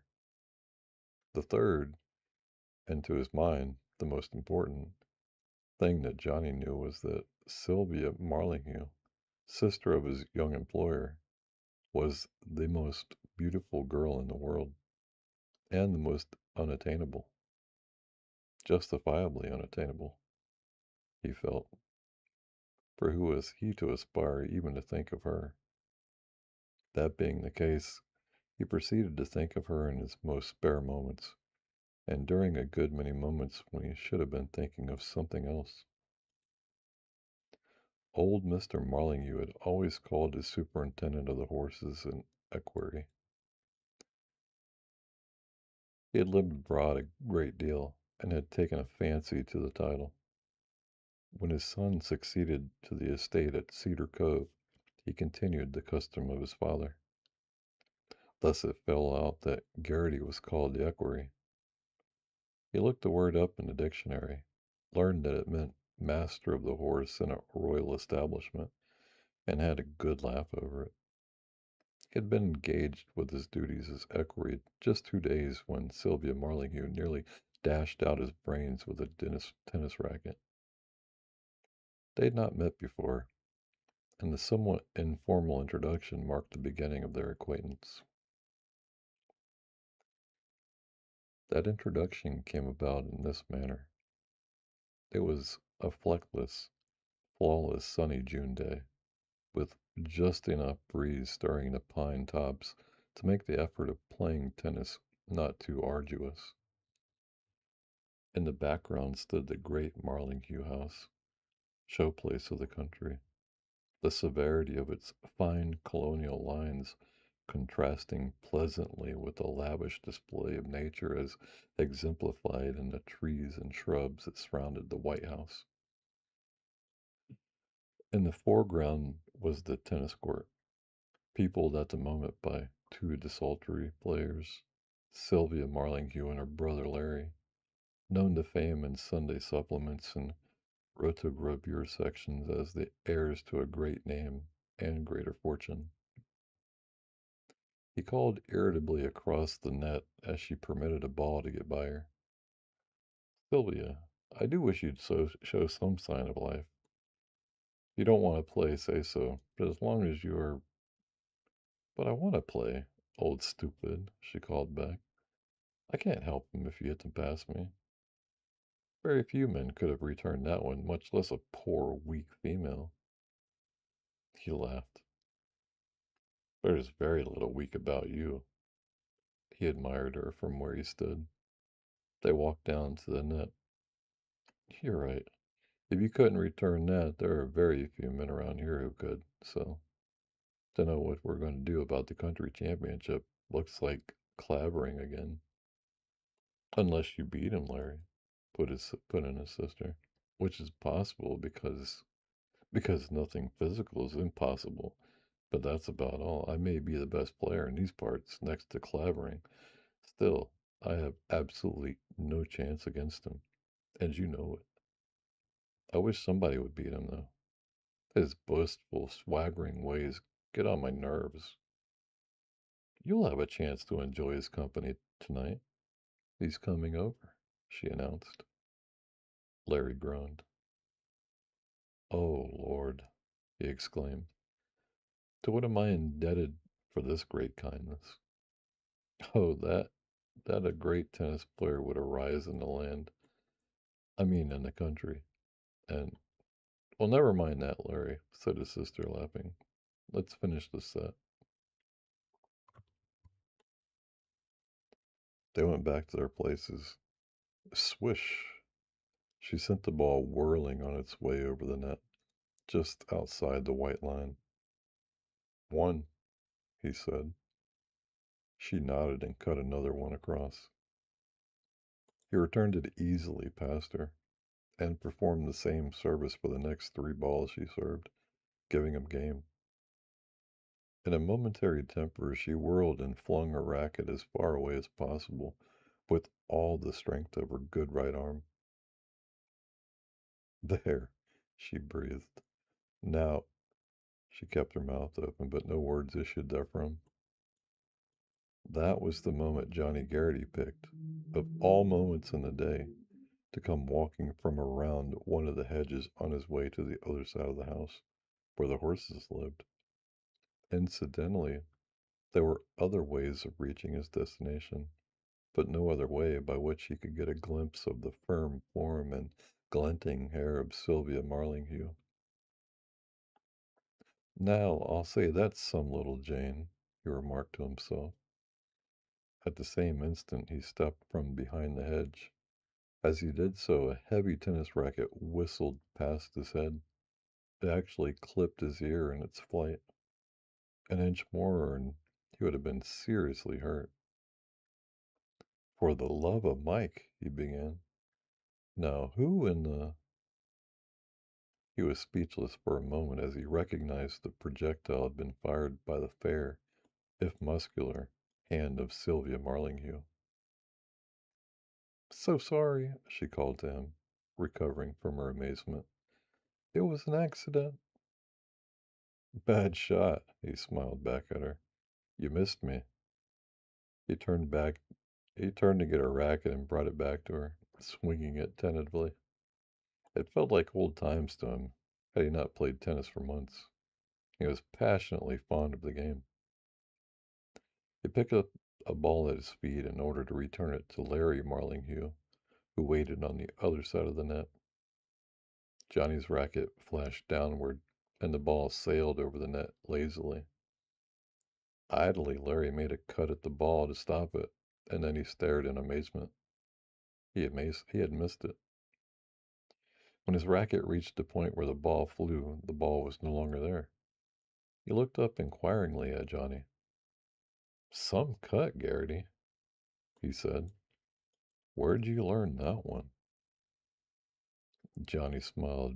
Oh, I don't know. I just kind of knew it. Can you do it again? Asked Larry. Johnny nodded. Sure thing. Many times as you want. He picked up another ball and sent it over the net with the same flash of his racket. This time, Larry had been watching for it.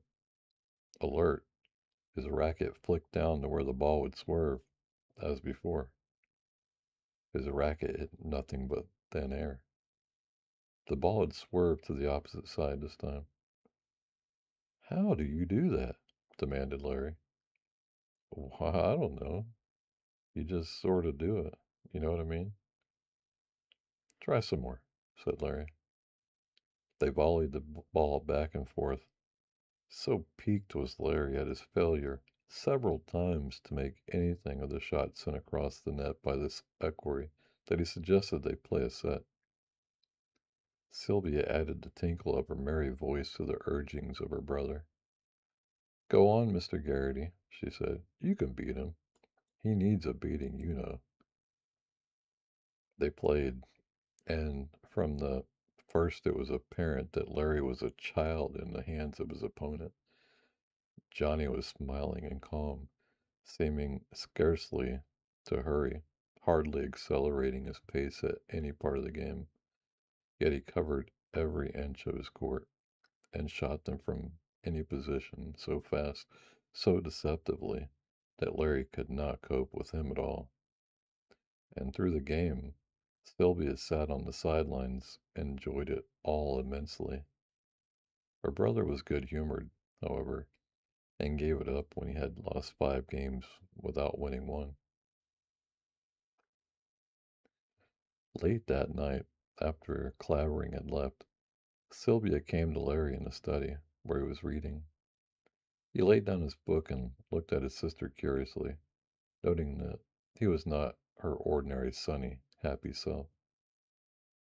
There was a singularly strong line to her jaw, a cold hardness in her usually carefree eyes, and a pallor to her cheek that he was not accustomed to. What on earth's the matter, Syl? He asked, rising. You look madder than a nest of hornets. I am, Larry, she said simply, but there was a quality in her voice that gave him pause, and he was silent, waiting for her to speak. Presently, she said, Guy Clavering kissed me tonight. The hound, burst from her brother. She nodded. I wasn't expecting it. I wasn't looking at. I'll give him the thrashing of his young life, cut in her brother. She shook her head. That won't do, Larry. In the first place, you couldn't do it. He's got 30 pounds on you. In second place, that isn't what I want. I want him humiliated. I want his pride hurt. He looked mystified at this, a little at sea. She caught his inquiring glance. You don't understand, Larry dear. It isn't just his kissing me.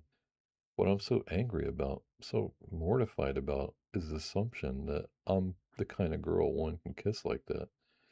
His conceited, easy familiarity in the matter, as though no girl could think of resisting him or refusing him a kiss. He's gone now. I sent him home. He said I'll get over being mad, and he thinks so too. Cannot conceive of any woman being permanently angry at him, really displeased with his actions. He's just a conceited fool. That's all he is. And what I want is to take that conceit out of him. A thrashing won't do it. It's got to be something different, Larry. They were silent a while, the girl sitting there rigid with 2 red spots on her cheeks, sharply defined. He spoke at length. Well, what do you want me to do, Syl? Anything you say goes with me, he said tenderly, laying his hand on her arm. I know, Larry, she said, squeezing his hand. I don't know exactly what. It's got to be something to humble him. Something about which he's enormously proud. His tennis title, for instance. If you could take that from him, you couldn't, of course, and that wouldn't quite be what I want anyway. She was quiet again, casting about in her mind, clutching at the idea that was being born. Then there was a sudden light in her eyes as it came to her. She turned to her brother excitedly. I know, Larry, she exclaimed. I have it. Your new man, Garrity. He can do it.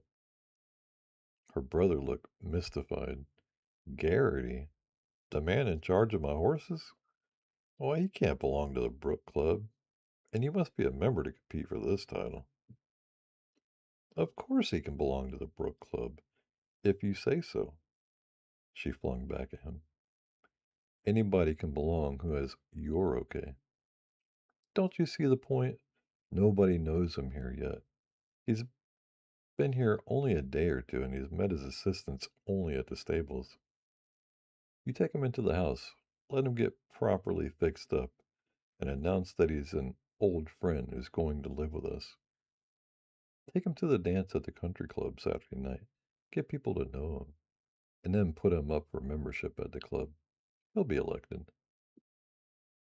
Oh, I say so. That's hardly the thing. I'll do most anything for you, but introduce this man at my club? How can I? Of course, she returned. You'll do anything for me. And when I ask you for something, you. I know, he said. But this. It seems to me if I were a man, she replied, and my sister wanted me to do something like this for her, I'd do it. Suppose he is introduced and elected to your club. What of it? Whom will he harm there? He looks to be a better man than many of those men who are born into membership. And oh, Larry, don't you see what a splendid humiliation it would make? Guy Clavering loses his tennis title to one of your employees. She paused here and regarded him. And after all, she continued after a moment, as she saw he was wavering, why shouldn't he belong to your old club? In this country, a man is supposed to be what he makes of himself, not what he's born. He laughed at this. You can laugh, she threw at him hotly, but where would some men be without money? Would they be able to do as well? To be as respected in their profession as Garrity is in his? He was silent a moment, then said, well, don't think any more about it, Sylvia. If you still feel that same way about it tomorrow morning, I'm going to take a chance and pull it, that is, he added as an afterthought, provided Garrity is willing to go through with it. I'll answer for him, replied his sister confidently. Do you think he'll be able to carry it off? Asked Larry. I mean, his manner and speech and all that. I think so, she answered. I'll take him in hand. Of course, you mustn't tell him that we're going to expose the whole scheme after he beats the guy. That would spoil it. Okay, he said. Only I think it might be harder on Garrity than it's going to be on Clavering. However, I'll try anything once. When the matter was placed before Garrity the next morning by Larry and Sylvia, the equerry did not at first think very favorably to the scheme. He was quite willing to be elected to membership in the Brook Club and to play Clavering for the country tennis title, or the county tennis title, but he did not see the necessity for concealing his identity, that is, his previous occupation and position as an employee of the Marlinghues. His name, of course, was remained the same. There was much argument on this point. You don't get me, he said to Larry. I'm as good a handler of blooded stock as there is in this country. If it's myself that says so, and I'm not ashamed of it, if I'm not good enough for you as I am, but you are, Mr. Garrity, protested Sylvia. Isn't that it? It's only that it might be difficult to get you into the club that way. They're a foolishly prejudiced people. Well, if that's the kind of birds there are in that club, I don't want to belong to it, he persisted. But you can't play for the title if you don't belong. You see, this title is not exactly an official one. There are only two country clubs in this county, the Brook and the other the Bowling Green Country Club. There's very little tennis played in the county except at these two clubs. Practically every good player belongs to one or the other, and it's generally recognized that the winner of the match between the champions of the two clubs is the county champion. Sort of family affair, you know. But why are you so anxious to beat Mr. Clavering? He asked. I have my reasons, Mr. Garrity. You'll do it for me, won't you? She accompanied this with a smile that made Johnny's heart do a triple somersault. It required very little more to make him do anything, as she asked. It was arranged that he was to live at the house as sort of a permanent guest. The men at the stables were old servitors who would keep mum on the subject when warned.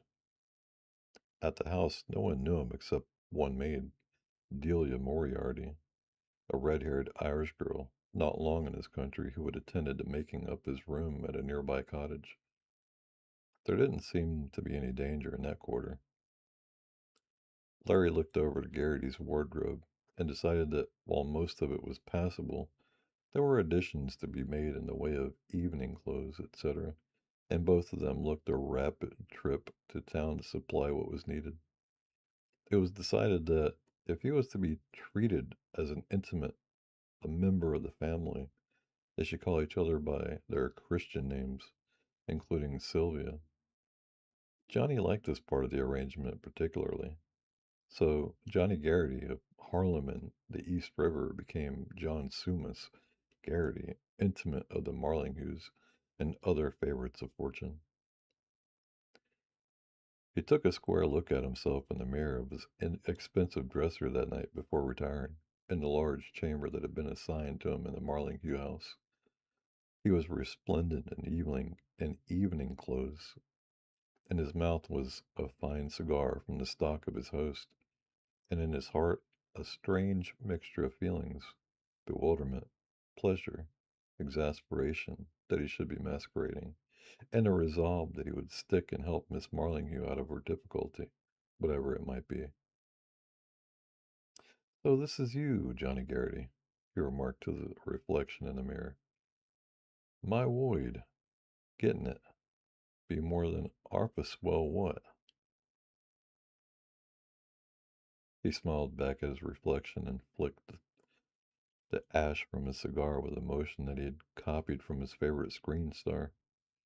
Oh, yes, he drawled languidly, mimicking someone he had heard. Conrad is fair, though, to be sure. He does lack continuity. Now, last season at Bar Harbor, you know. Shut up, you poor simp. You're getting it. Look like one of them yourself, he scolded humorously. He turned to the bed, his thoughts of sleep. On the bed lay a suit of pale blue silk pajamas, quite the correct thing, and a dressing gown that some mandarin might have envied. He looked at it and whistled. Holy wheat cakes! If the boys of the Third Ward could only catch a flash of me now, my life wouldn't be worth a Russian ruble. Why, a knock on the door interrupted his reflections. Ah, enter, he directed, calmly, languidly. The door opened, and red-haired Delia Moriarty stood in the opening. She made a curtsy, coldly, as she regarded him. Did you call, sir? She asked, though she knew he had not called. She wanted to get another look at him in his new splendor. She gazed her fill, coolly, even impertinently, but she gazed at him with approval. Sure, and he was a broth of an Irish boy. I did not call, my good woman, he said, turning to his mirror. He was simply paying her out of the impertinence of her manner. She glared at his back angrily for a moment. He did not turn around again. She closed the door softly behind him. Outside the door, Delia clenched her fists, and if there were no tears in her eyes, it was simply due to her willpower and not to her inclinations. So it's the grand gentleman you are, Johnny Garrity, she muttered. Forgetting your own people, no less. Mixing with the great me good woman, says he. Such was the manner of Garrity's induction into the social life of Green Valley. The rest was not difficult. Both Sylvia and Larry took Johnny in hand immediately, and they made great strides during the next few days, being fortunately untroubled by visitors. Sylvia, by the mere fact of her company and her manners, taught Johnny a great deal. He found his companionship with her very pleasant. By precept and example, she taught him to bring out the latent gentility that was his, and he learned rapidly. He was to attend the Saturday night dance at the Brook Club, in the nature of his introduction to the set, and Sylvia gave him a few pointers to bear in mind.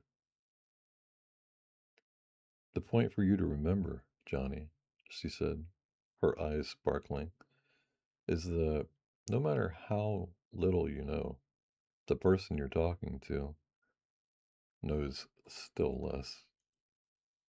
Talk about books if you want to, but mention the book before the other person does, and be firm and insistent in your opinions. But suppose I haven't read the book, said Johnny. She laughed. How funny you are, Johnny. What difference does that make? You don't suppose the others have read it, do you? And remember, whenever you're asked for an opinion about anyone or anything, it's always safe to say that it's amusing. Suppose somebody asks you about Bernard Shaw. Why, just remark that the chap amuses you, or if they want to know what your opinion is of Newport, why, it's an amusing place. You're on safe ground there. Only keep watching your G's at the ends of the words. Don't drop any more of them than you can help. Righto, Sylvia, Garrity replied. But what I'd like to know is why you're so anxious to have me put it over on Mr. Clavering. She colored. I think I won't tell you now, she said. It's a question of honor, I think, among other things. He was silent a moment after this. Then, what's honor? He asked, not derisively, but as one who is looking for information. Honor? She repeated. Don't you know? He colored slightly at this. Yes, I do. If you know what it is, why did you ask? Oh, I just wanted to see what smart people think it is. It isn't the same everywhere, it seems. I always thought it was, but I'm finding out different. For instance, this masquerading I'm doing. Bang yo my G's. Doesn't strike me as being just. I know, Johnny, but don't worry about that. It's not as bad as you think. Now tell me, what do you think about honor? She asked it provocatively, look, looking up at him with her laughing eyes.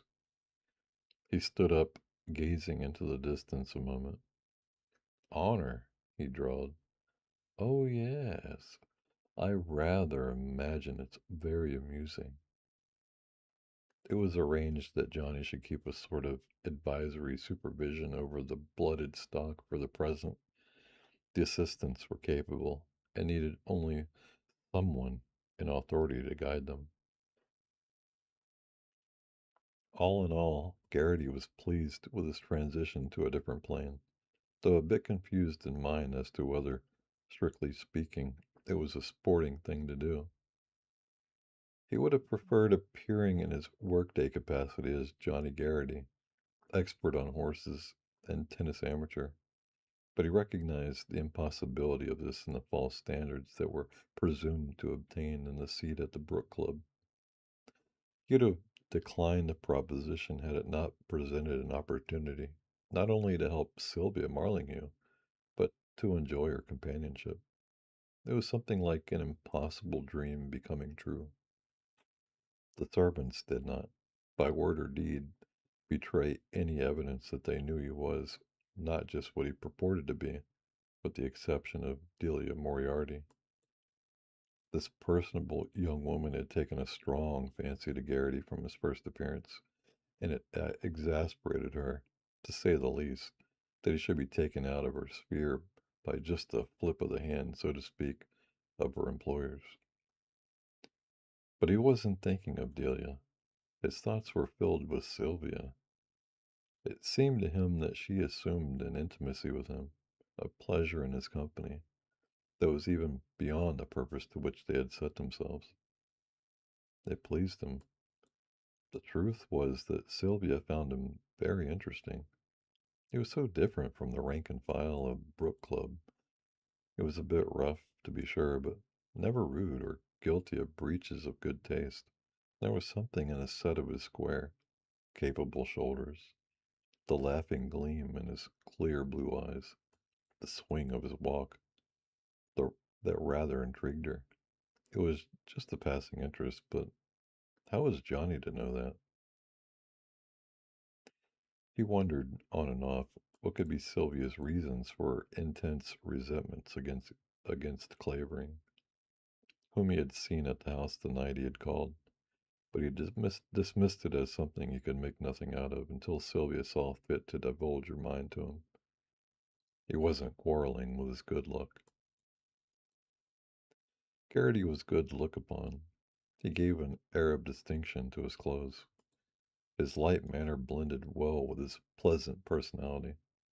If the truth were known, however, he was nervous about the ordeal of the dance on Saturday night. Surely they'd be able to see through his masquerade. They couldn't be so stupid as to believe, he thought. But his thoughts were his own, and if he was nervous, nobody but he knew it. Indeed, he had no need to be nervous or for nervousness. He seemed at more than his proper place than a good many who were born into it.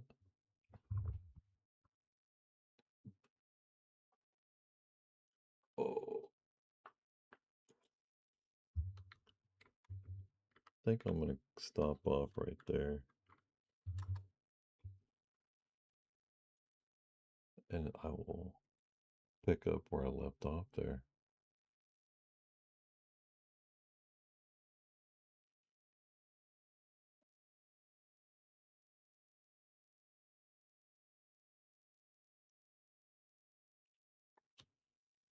It's almost noon here, and I have to get going. I appreciate you guys, new followers and people that are interested in my content. I appreciate you. I like reading and I like to play games. So when I'm not reading, I play games, and when I'm not playing games, I'm reading. And it's always good to have people or company like you while I'm doing both. So thank you very much, and I will be live again later today. I hope you have a wonderful day. Again, thank you for the support. Thank you for watching my VODs. I've seen the numbers go up on my VODs, and thank you. Thank you so much.